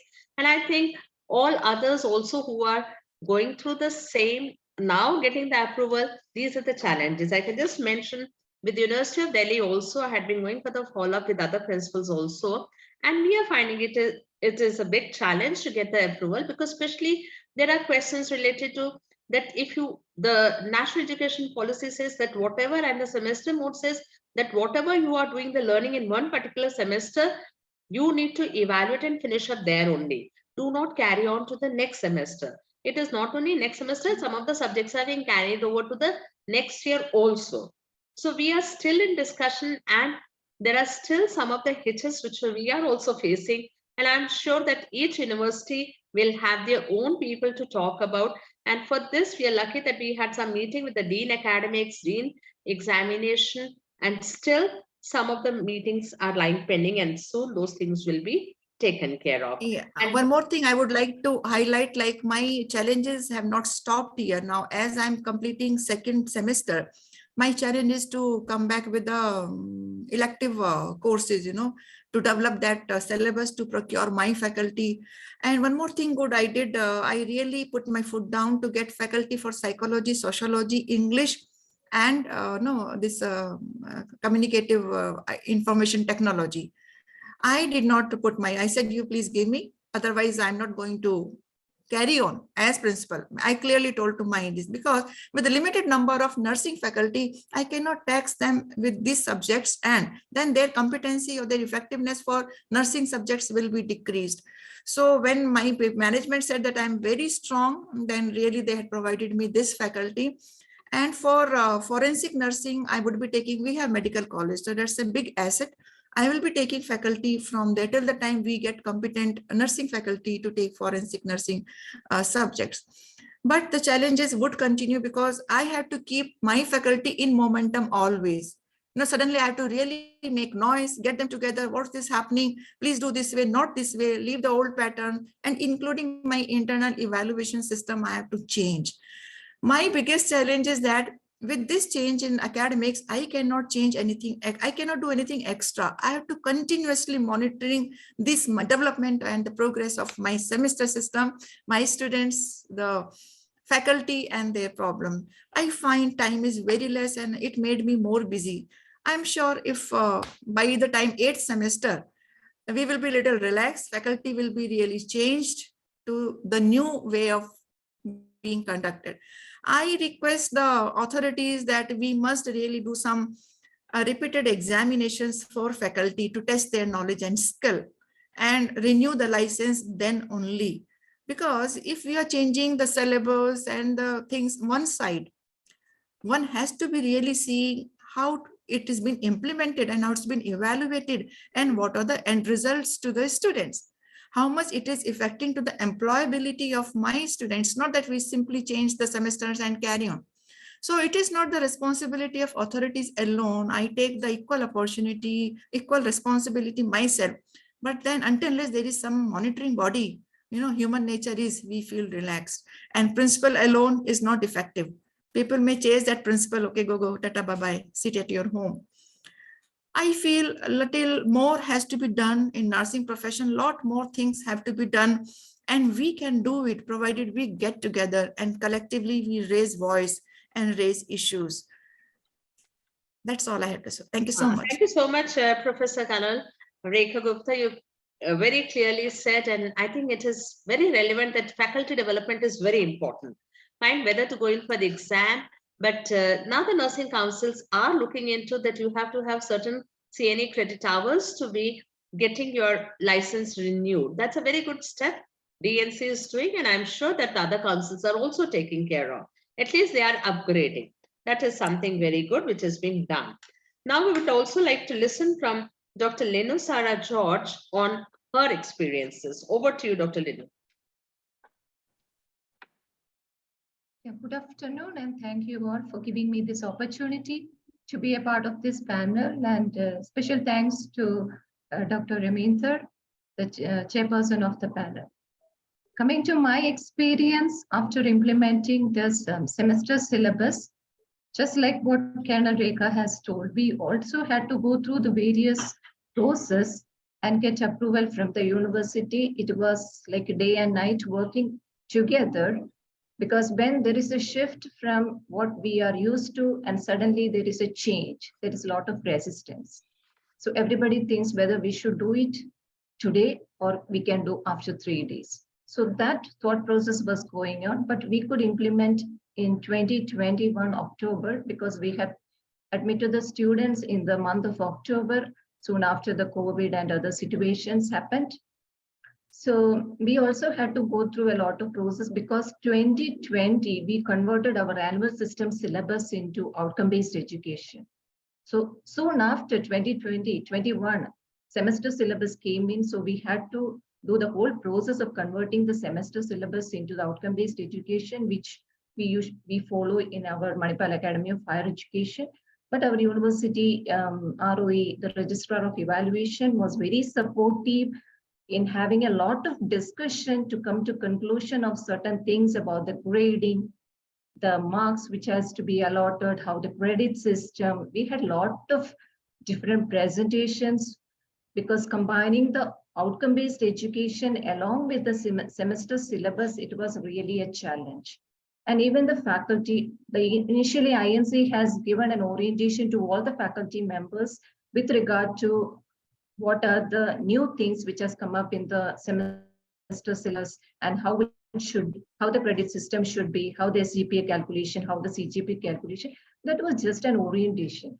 But when you really work into the different aspect of it, many doubts can come in.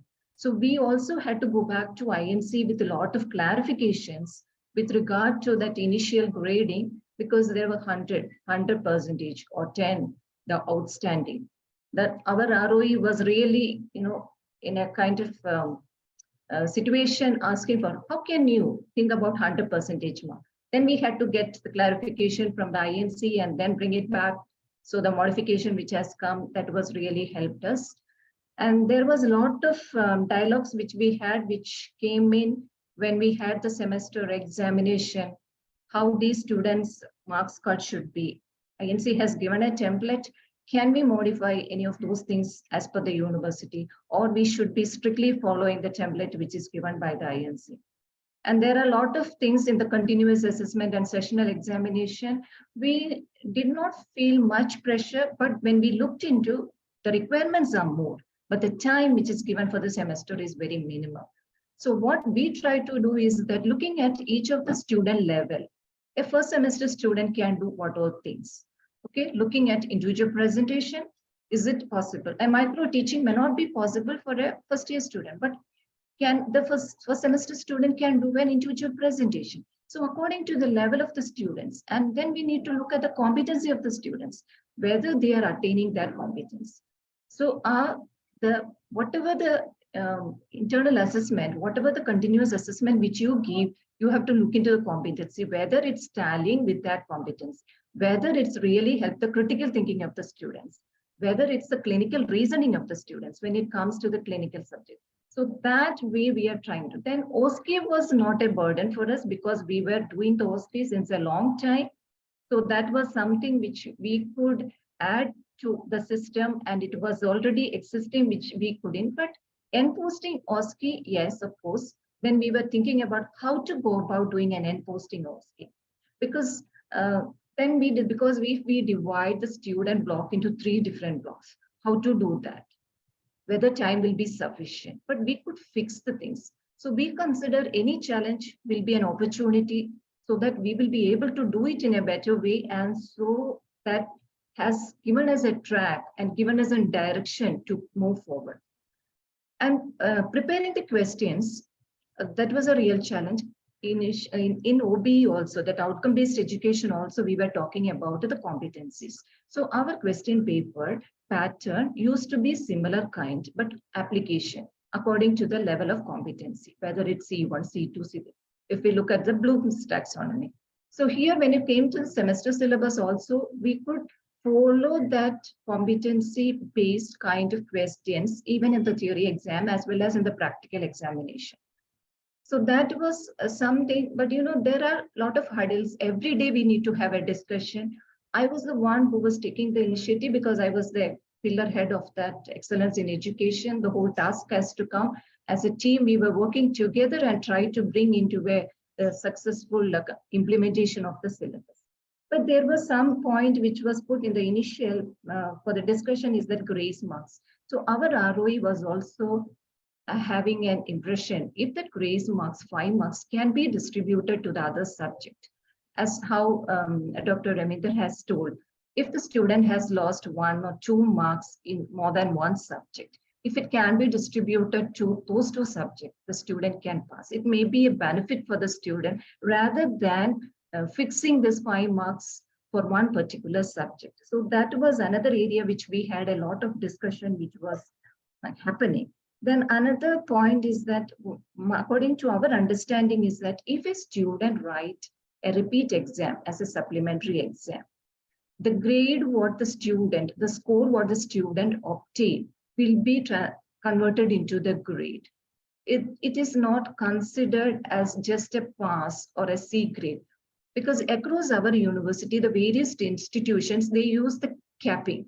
When they say capping, even if the student failed in the semester exam and writing a supplementary, the student will get only the pass. So that was another thing which we were having a lot of dialogue, but whatever is insisted in the INC, we have followed in the semester 1 and semester 2. We completed semester 1 and 2 exams also, and now we are running with the third semester. So it's not that we have not reached to the end of the semester 8. So every day it's kind of a looking back and thinking what to be modified, how it can be done in a better way.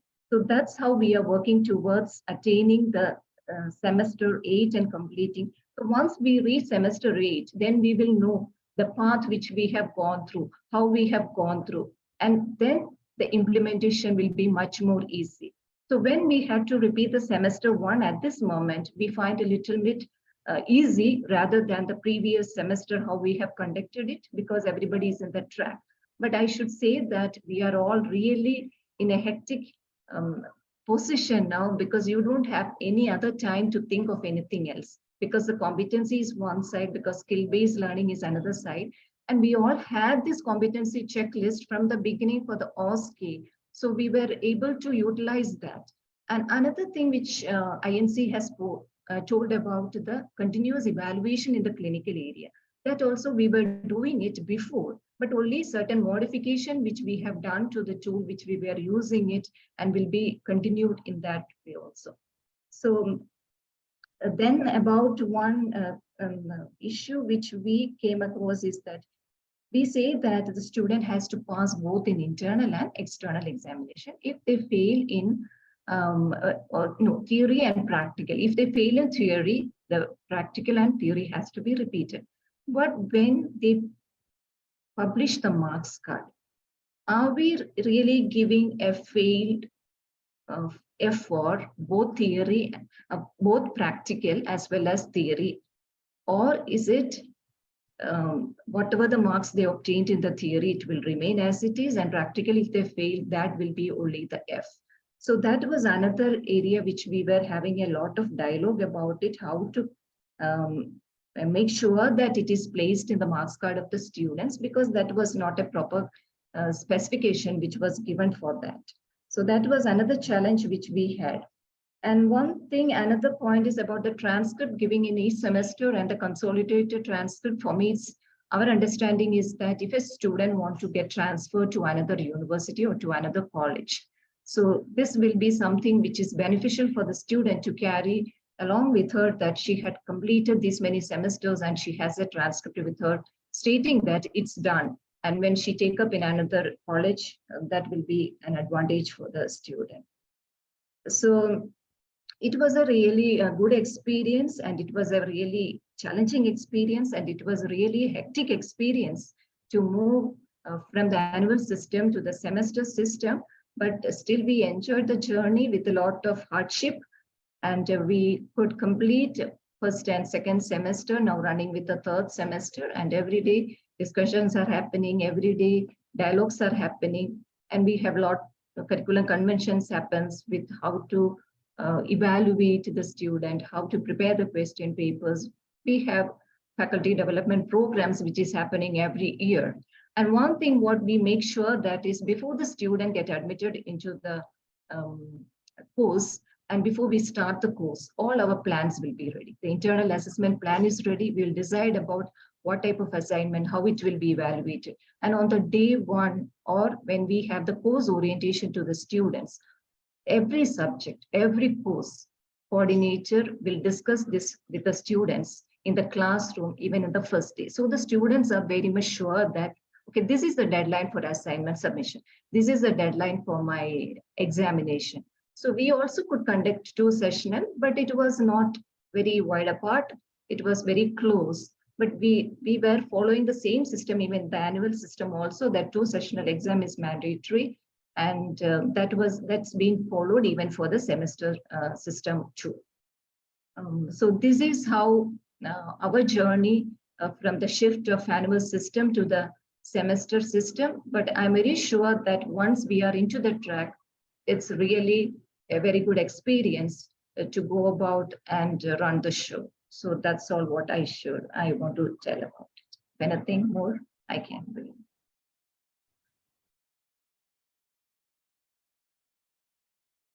Ma'am, we can't hear you. I think you are muted. Yeah, thank you, Professor Linu.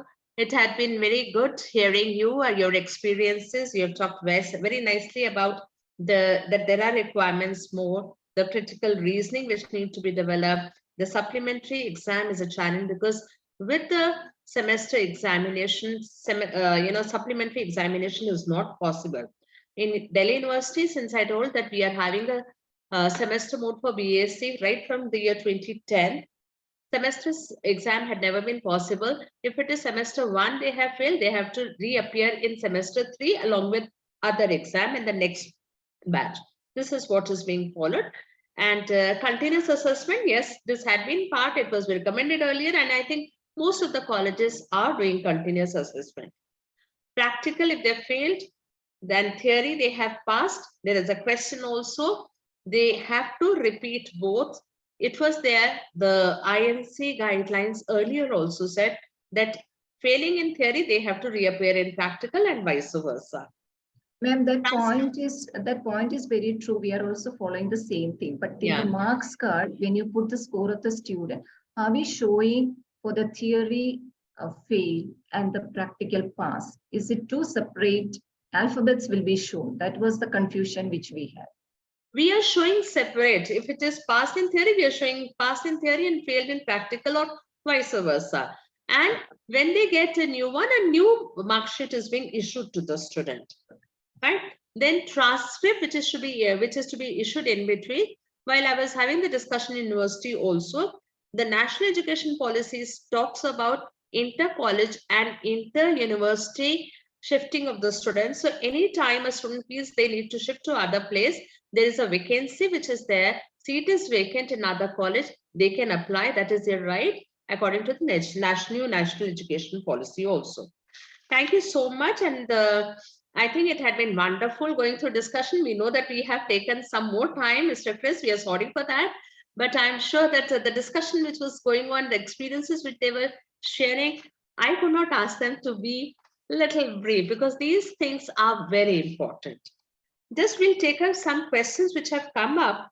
One is how many examiners we need for practical exam first year. It had been one internal and one external earlier also, and now it is same. One internal examiner and one external examiner for all the practical exams is required, other than the fourth year semester 8, where you need to have 3 internal and 2 external, or it can be 3 external and 2 internal, which is permitted by the council, the guidelines. Now we are open to the questions. Any more questions which are there? There was one more question. One question was there, ma'am. Anita Grace has asked, just want to know whether experience can be taken for being examiner or designation is also necessary, because some government institute, they don't have the designation, but as per the council, na? So they are asking. I said in the beginning only that this we had put up to INC also. And, verbally when we had the discussion, they said that, yes, we do understand that in government, the positions are not being filled. And we are agreeing that the qualified people should be the examiners. They can be the examiners. But what I got the reply in writing from INC, because I had put up these things in mail. What I reply got was, no, they have to be assistant professor and up. It is a matter of concern because if you look into, I know today in University of Delhi, most of the colleges are, government colleges, and most of the colleges are the faculty positions are not filled. How we are going to do? We are again putting up the representation to INC to kindly consider. But I had to interrupt here, one madam, with your permission is. Yes, madam. It is written that person with a master's and with 3 years of experience is eligible to be as examiner, and the post is nowhere written and mentioned, and which is not required. Madam, if you read page 243.22 under examination regulation, the last point clearly says, then an examiner should be assistant professor or above in a college of nursing with MSc nursing. In That's what I'm telling. My assistant professor is the normally we call after in university pattern is after 3 years. But in case government people are not having this designation, what I feel is a person having 3 years after MSc is eligible for examiner. Madam, that is what we were following earlier also with University of Delhi. But Yes, now specifically since they have written assistant professor and above, I think the representation need to be submitted to University of Delhi. All And right. we have Madam Kapoor also. Ma'am, please, if you could add to that. May I? Yes, ma'am, May I, please. Dr. Kalra? Ma'am, we are waiting to hear from you. I think this is a very... Hello? Yes, ma'am. Ma'am, you're audible. Okay. My question is that this has been an issue all the time that we do not have the designation in the government sector. So this we at the university level will have to work out, as principals of colleges of nursing. Number two, I think from Manipal, the question raised was also asked to me by many other universities that in the marks card, what do we write, if the student fails in one of the theory or practical.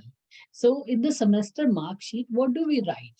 Do we write promoted or we don't write promoted, And so that's a big issue, because I think I found Linu mentioning about it, that they had difficulty.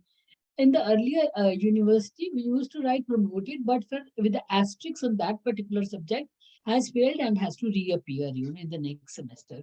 So this has to be really clearly sorted out either we talk to the Indian Nursing Council or we talk at the state council, and then actually it has to be from Indian Nursing Council. I had put this question to Dr. Sarabjit Kaur, and she said that it is mentioned in that page number and all. I checked, it is not mentioned. So I think what Dr. Lenu George was asking a question was very relevant. It is not only her question. Many universities are asking this question, that what do we write in this semester certificate which I give for semester 1 or semester 2, promoted or put a. Then I said in DU earlier we were doing like that, promoted and with the asterisk, that. So that's another question. May I have a permission to take 2 minutes to give some comments, please, Madam Chair? Ma'am, please, ma'am, please. Okay. As the questions Rekha was saying, or some other people were also saying that we can do away with it. I think we should not do away, Rekha, completely with it, because the applicability, how are we going to judge the applicability? Now, your question will be, will one question help us to check the applicability? No, it may not be. But I think some idea you will get when you check the 50 copies that how the students are able to apply the knowledge. So that is why I think Indian Nursing Council has just put 10 marks, one question. That is my concern, because, there is this time limit for everything. So naturally, the other is micro teaching. I had seen in one of the colleges of nursing, they used to talk about we do micro teaching and all. But when you really ask the teachers what is a micro teaching, they were not aware of it. So maybe staff development can talk about that issue. Now, big hall is required for Rekha very explicitly mentioned about everything. It was excellent. No, it was Rekha or Rita. Rita, I think, mentioned. See, sometimes you may not have a big hall. You can break as specialty wise, one, or you can break as we used to do in RK College way back in 1967, 68 as teachers in the corridors, So it all depends upon how we utilize the space. So those are minor things which I am not concerned. Rekha, if you are the dean of the university, I think you have got a lot of responsibility for all the MP private colleges of nursing to talk on their behalf, and everybody would follow that, definitely. Yes, madam. I quite agree that we had theory and practical and return demonstration. In RK College of Nursing, we always had a practical class after the theory, same day. Theory class will be taken. Suppose I'm talking about oral hygiene, I'll talk about all the aspects and demonstrate. And the same day we'll have the return demonstration in the afternoon. And we used to do the demonstration from 5 to 9 in the evening also. We worked till 9 p.m. those days I'm talking about, So this concept was there. I do not know where it has gone away and why it has gone away. The other thing, marks. Okay, the marks needs to be solved about, the certification. But anyway, thank you so much. These were my some doubts. I thought I'll clarify and also inform what I felt about these points. But definitely on the certificate, we need to mention promoted and with the asterisks, universities need to be guided. And Rekha need to guide her university. Linu need to guide her university, that how, because they are the people, technical people who will have to speak in the as dean in the council or in the board of studies. Yes, ma'am. Thank you so much. Thanks. Thank you, ma'am. Madam, Ma'am Kapoor, would like to hear your views on the grace mark distribution and also on the promotion to the next year. Yes, I see. Your point of view is not wrong. That if we have got 5 marks in my pocket as a body for moderating the result, then why shouldn't I distribute 5 marks if the student fails in 5 subjects? That I mean, why give only 5? But my concern is different. 1 mark, it is going to make a difference to student. Definitely, she or he passes. But imagine a student failing in all the 2-3 subjects. Just because we have 5 marks with us, we are giving it, to the student. So student has been so laxed that even though I fail in 5 subjects, grace mark is there. So I'm of the opinion, I'm of the opinion that we should not be giving in more than 1 subject, not in more than 1 subject.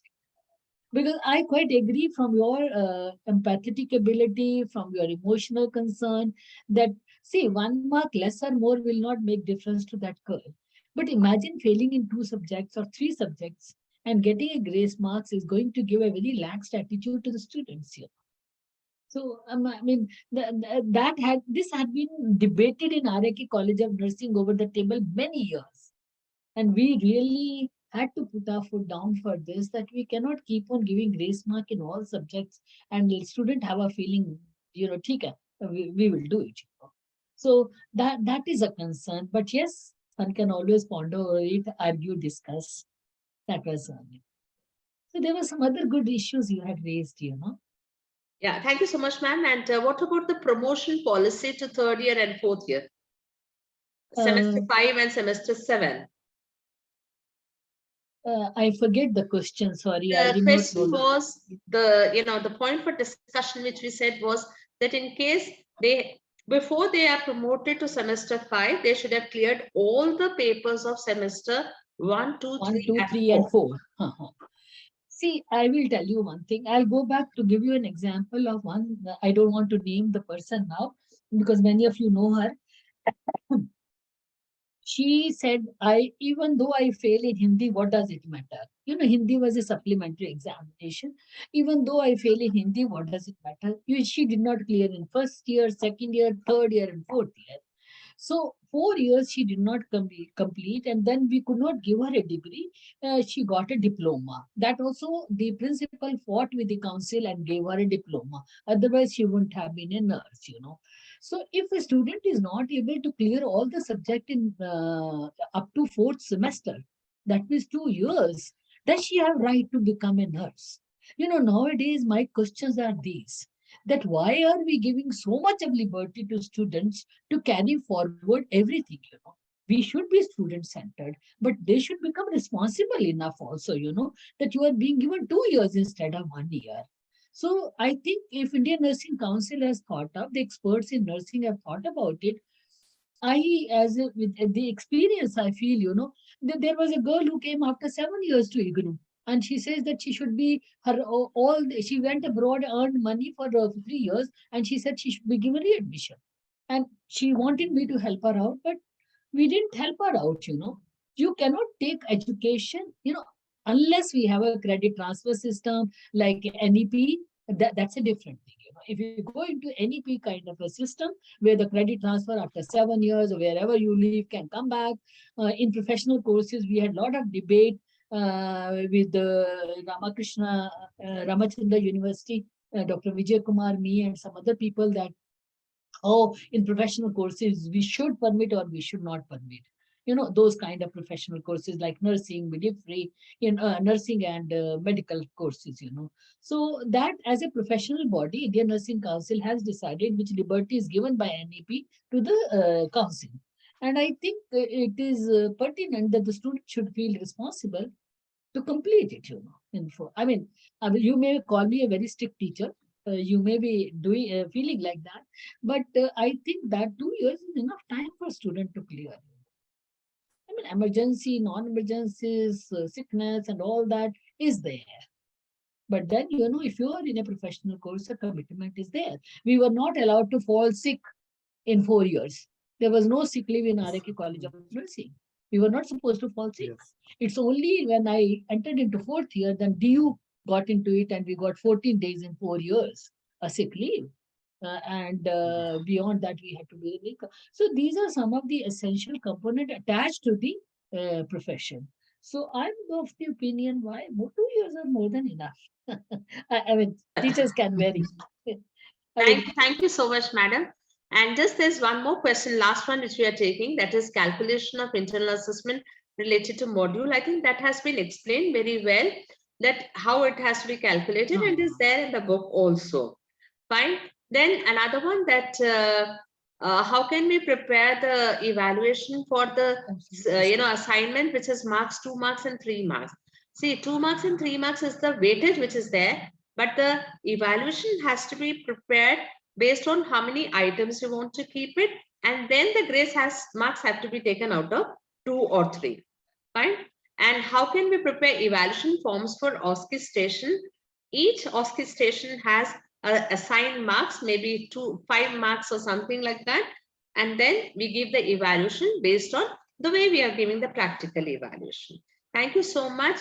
And I'm very thankful to all the expert speakers, all the participants. I think it had been a wonderful discussion. Our great, panelists have made it very interesting.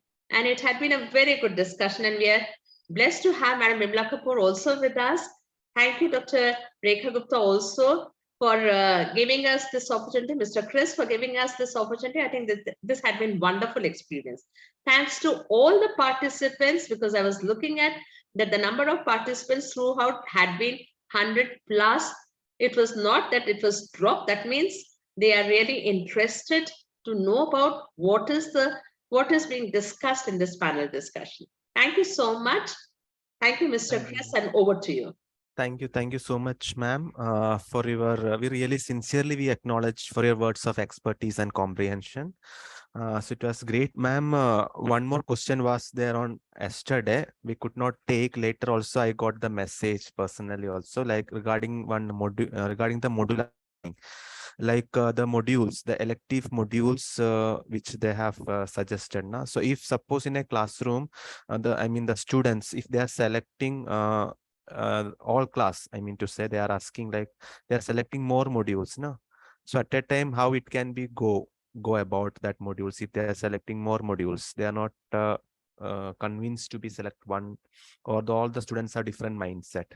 See, so, for this, I can just quote one example, that when we were in Delhi University discussing about the modules, there the School of Open Learning, they have made it that all the elective modules, because it is now in education policy, the elective modules are there, the mandatory modules are there. So the elective modules, they have made it a central pooling with School of Open Learning, and different colleges are taking that which are the ones which they can offer. And the students from any college of that particular university can go and attend.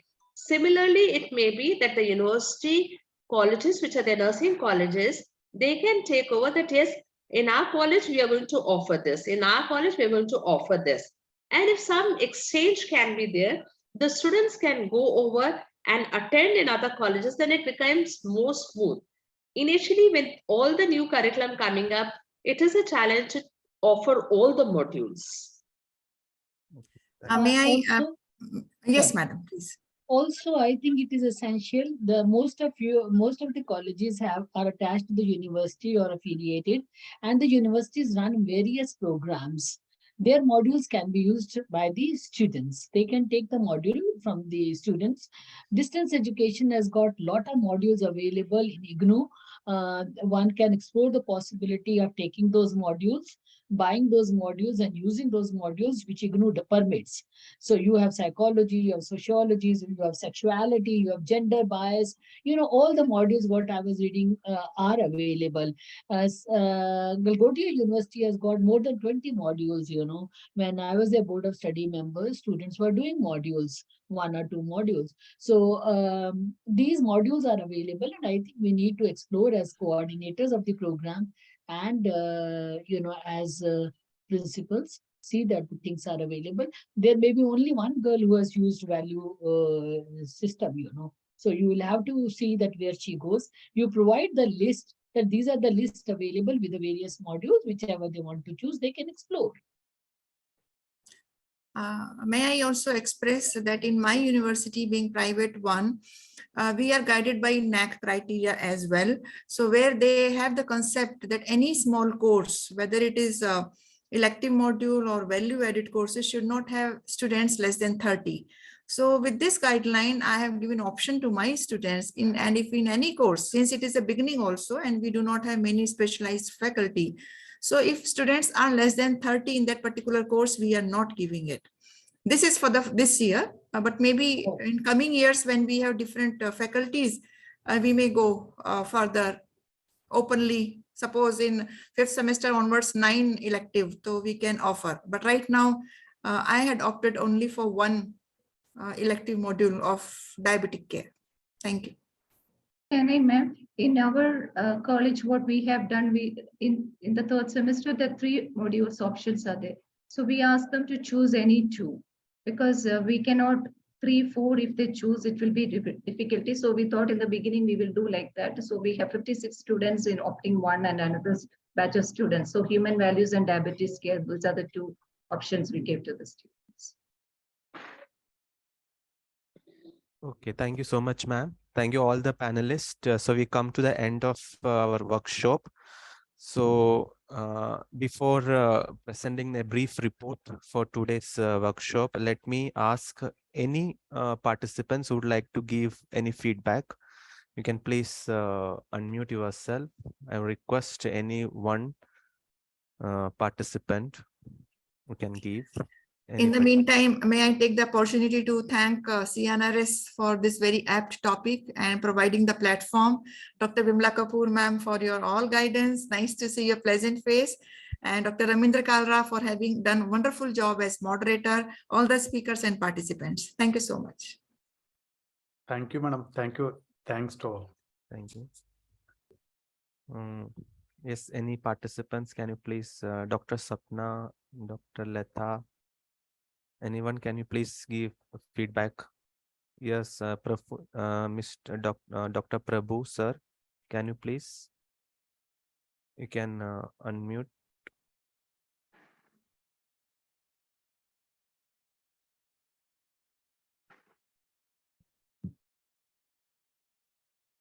Good afternoon to all the family members and organizers of. Can you hear me, sir? Yes, yes, sir. This was an very needed workshop. Actually, we are just implementing the second semester. We had a lot of problems in the first semester because as newly have joined in this institution, that is Pushpanjali College of Nursing in Agra. And when I went through the syllabus, a lot of doubts we had, and this workshop has really clarified clearly, and the responsibility of implementing for BSc course is given to me, and it is going to really be helpful for me, and I will be able to implement it. And whatever difficulties is there, even I can contact the experts those who are presented to be easy for me to implement also. And I expect such workshops should be organized further so that it will be easy for the nursing education and implementation. Thank you for this opportunity to be a part of this workshop. Thank you. Once again, I thank all the panelists. Thank you so much. Thank you, sir. So here I would like to present a brief report of today's workshop. I'll quickly go through. So once again, welcome to our valedictory session. Herewith, I'm presenting the report of today's workshop, brief report only. So clinical nursing research had associated with the SLM Global Nursing College, which is the headquarter of this society. This is a newly established society in the year 2019 with a great vision to create a global platform for nurse research for excellence in nursing research and capacity building.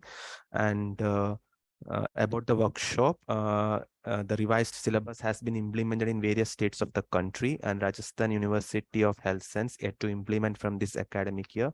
Hence, we had a thought to sensitize the nursing faculties about the syllabus, its overview, and we hope our objectives were achieved. We actually, to be frankly speaking, we had more than 450 registration, and it was a free registration also. But unfortunately, only 100 or 110 people only could join us. Anyhow, it was active participations from all the participants.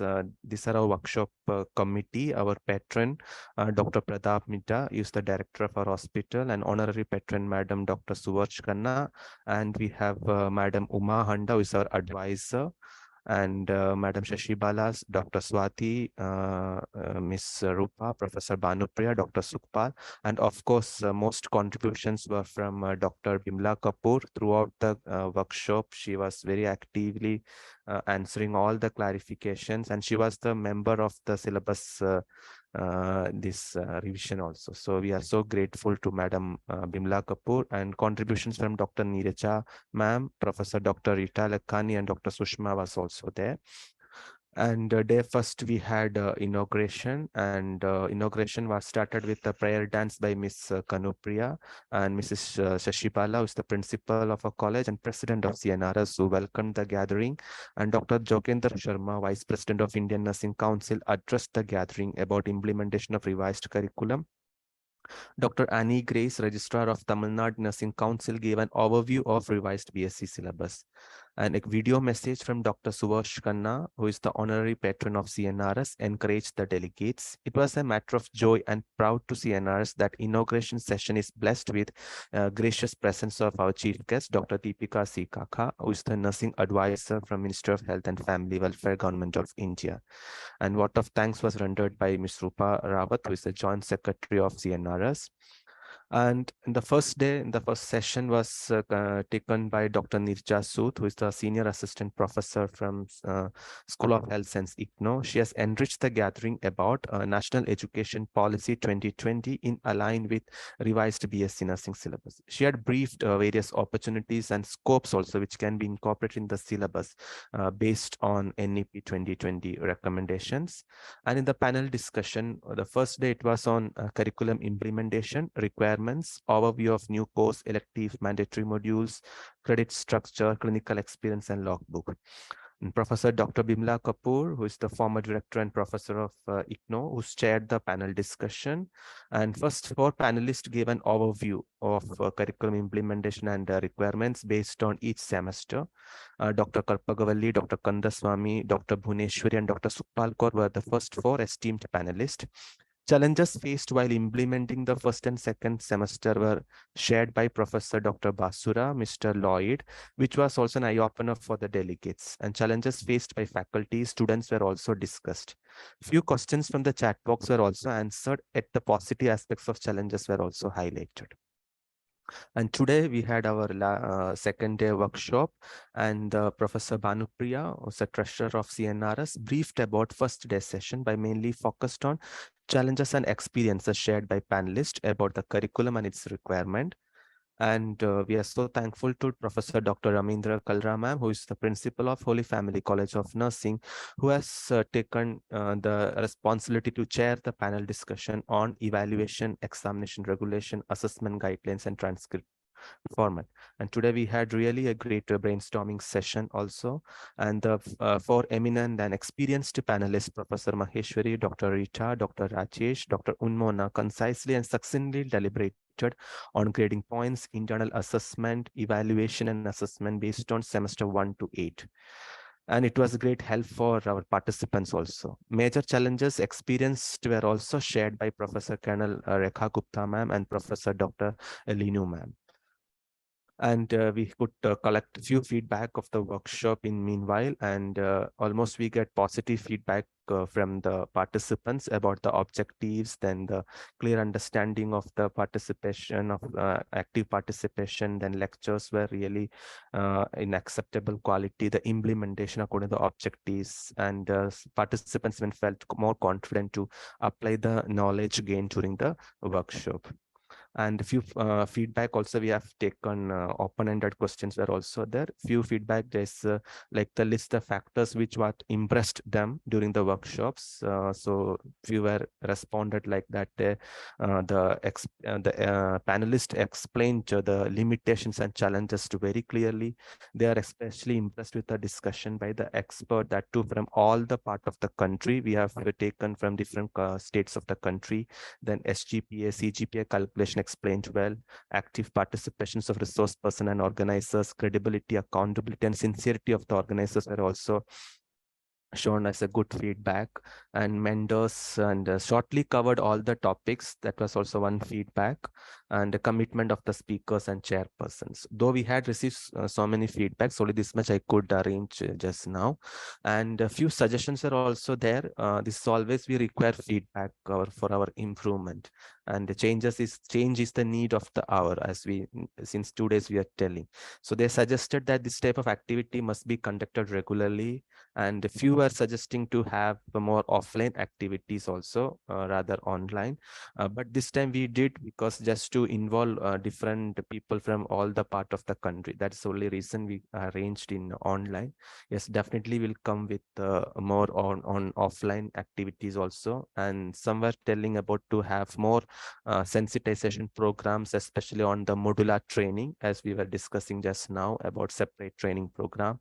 And more brainstorming we're also asking. In future, someone suggested to involve students' feedback also, especially those who have undergone the semester wise, so how they experience.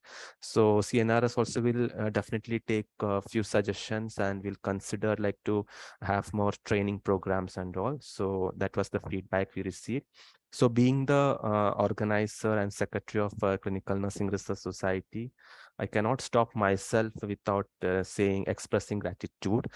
Though we have official vote of thanks, but still I felt to give a brief thanks to all our guest expert chairpersons, speakers, and mentors, and especially our organizing committee, executive committee of CNRS, chairperson, members of committees, life members of CNRS, well-wishers, and deans, principals, nursing directors, teaching faculties, other delegates who have joined us. We are grateful.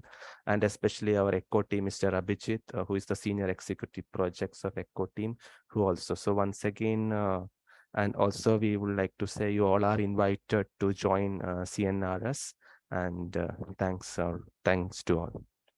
So may I request Mr. Manish Kumar Sharma, who is the associate professor of a college, to officially propose vote of thanks. Thank you, Chris, for giving me this opportunity. The deepest craving of the human nature is need to be appreciated, and giving thanks to a little, and you will find a lot. Honorable dignitaries and most valued guest, resource person, principals, staffs, and dear students. It's my privilege to propose a vote of thanks on this special occasion of first National Virtual Workshop of CNRS. I, Mr. Manish Kumar Sharma, Associate Professor, on behalf of SLM Global Nursing College and the entire fraternity, I extend a hearty vote of thanks to all. It's a proud moment for SLM Global Nursing College for holding the first national workshop of CNRS on Revised BSc Nursing Syllabus, overview, plan, and implementation, which is going to be landmark in the history of the nursing in India. At the outset, I express my sincere gratitude to our guest of honor, Professor Dr. Jogendra Sharma, Vice President, INC, and Dr. S. N. Grace, Registrar, Tamil Nadu Nurse and Midwife Council, Chennai, who accepted our invitation and made their gracious presence in spite of their busy schedule.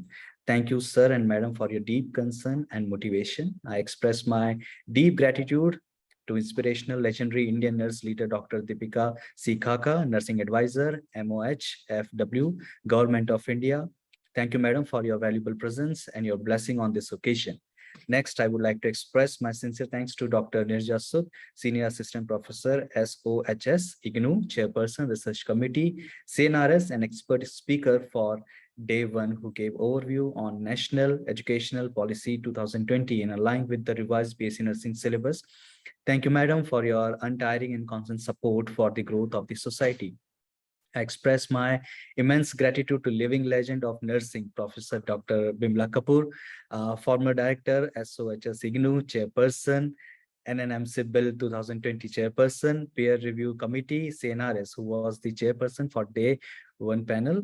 And thank you, Madam, for your consistent support and chairing the panel.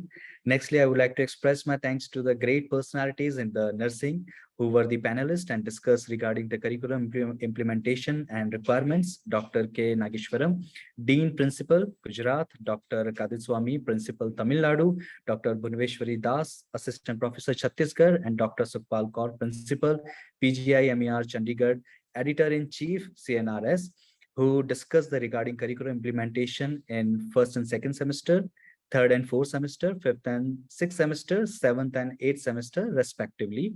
In addition, also thanks to Dr. Basura, Principal, Trivandrum, and Mr. Lloyd, Associate Professor, Haryana, who shared major challenges and their experience in regard to curriculum. Thank you, sir.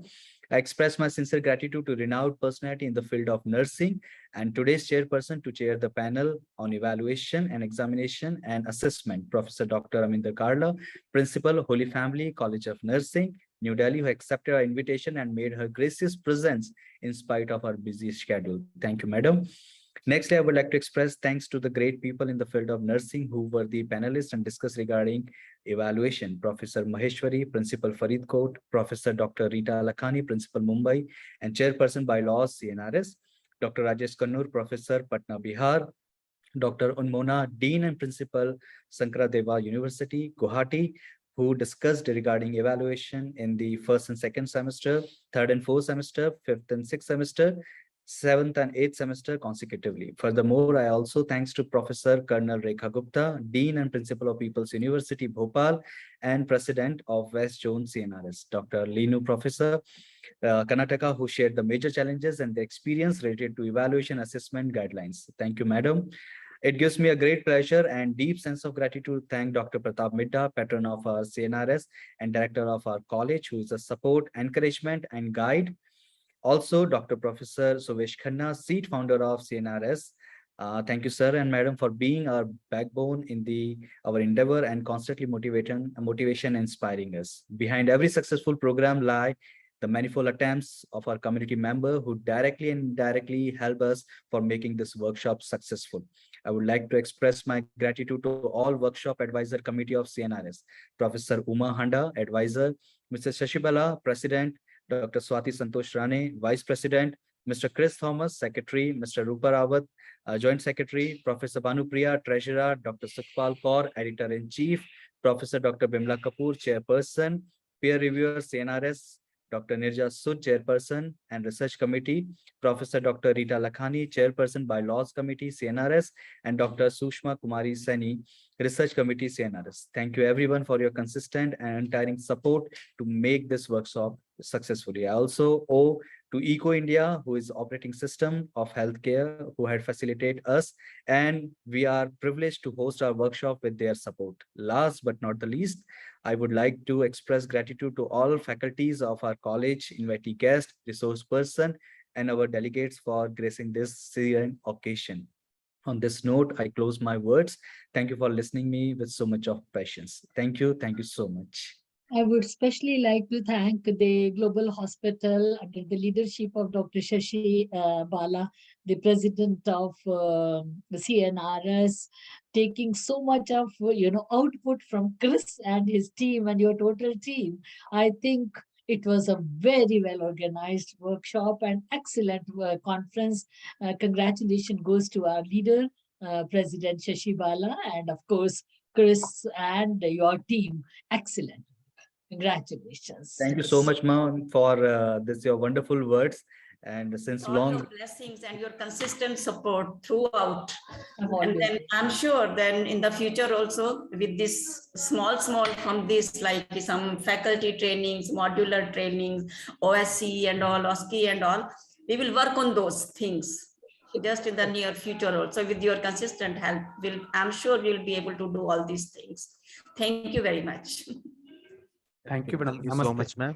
Thank you, ma'am. For all the participants, for your kind information, we will avail you e-certificate based on your attendance in three weeks, because we have applied for INC credit hours. So we are waiting for their credit points. They said they will definitely reply to us. So once we received, we'll definitely avail you the e-certificate. So now I request everybody to rise for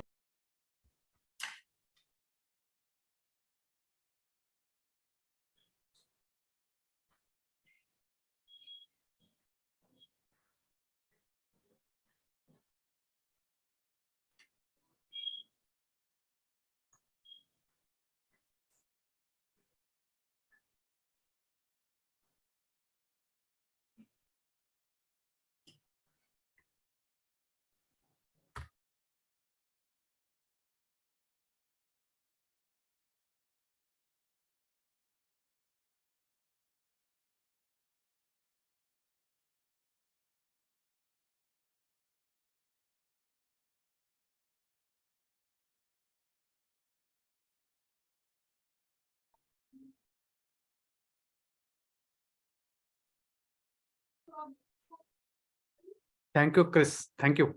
Bye.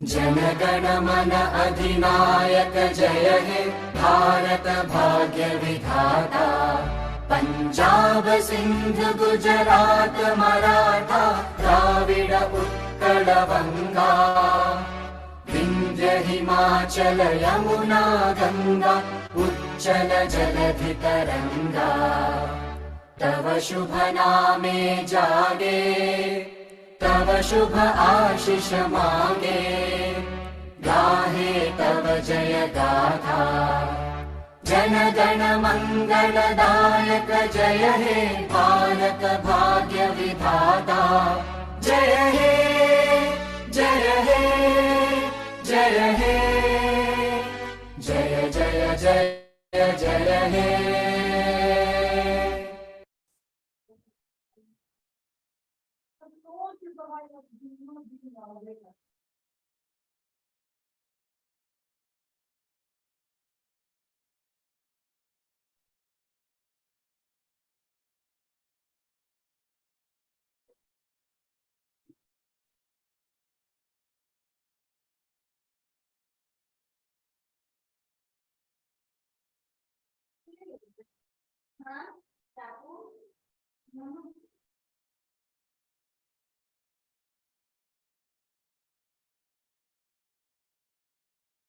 Thank you, Manish. Thank you, Chris. Bye.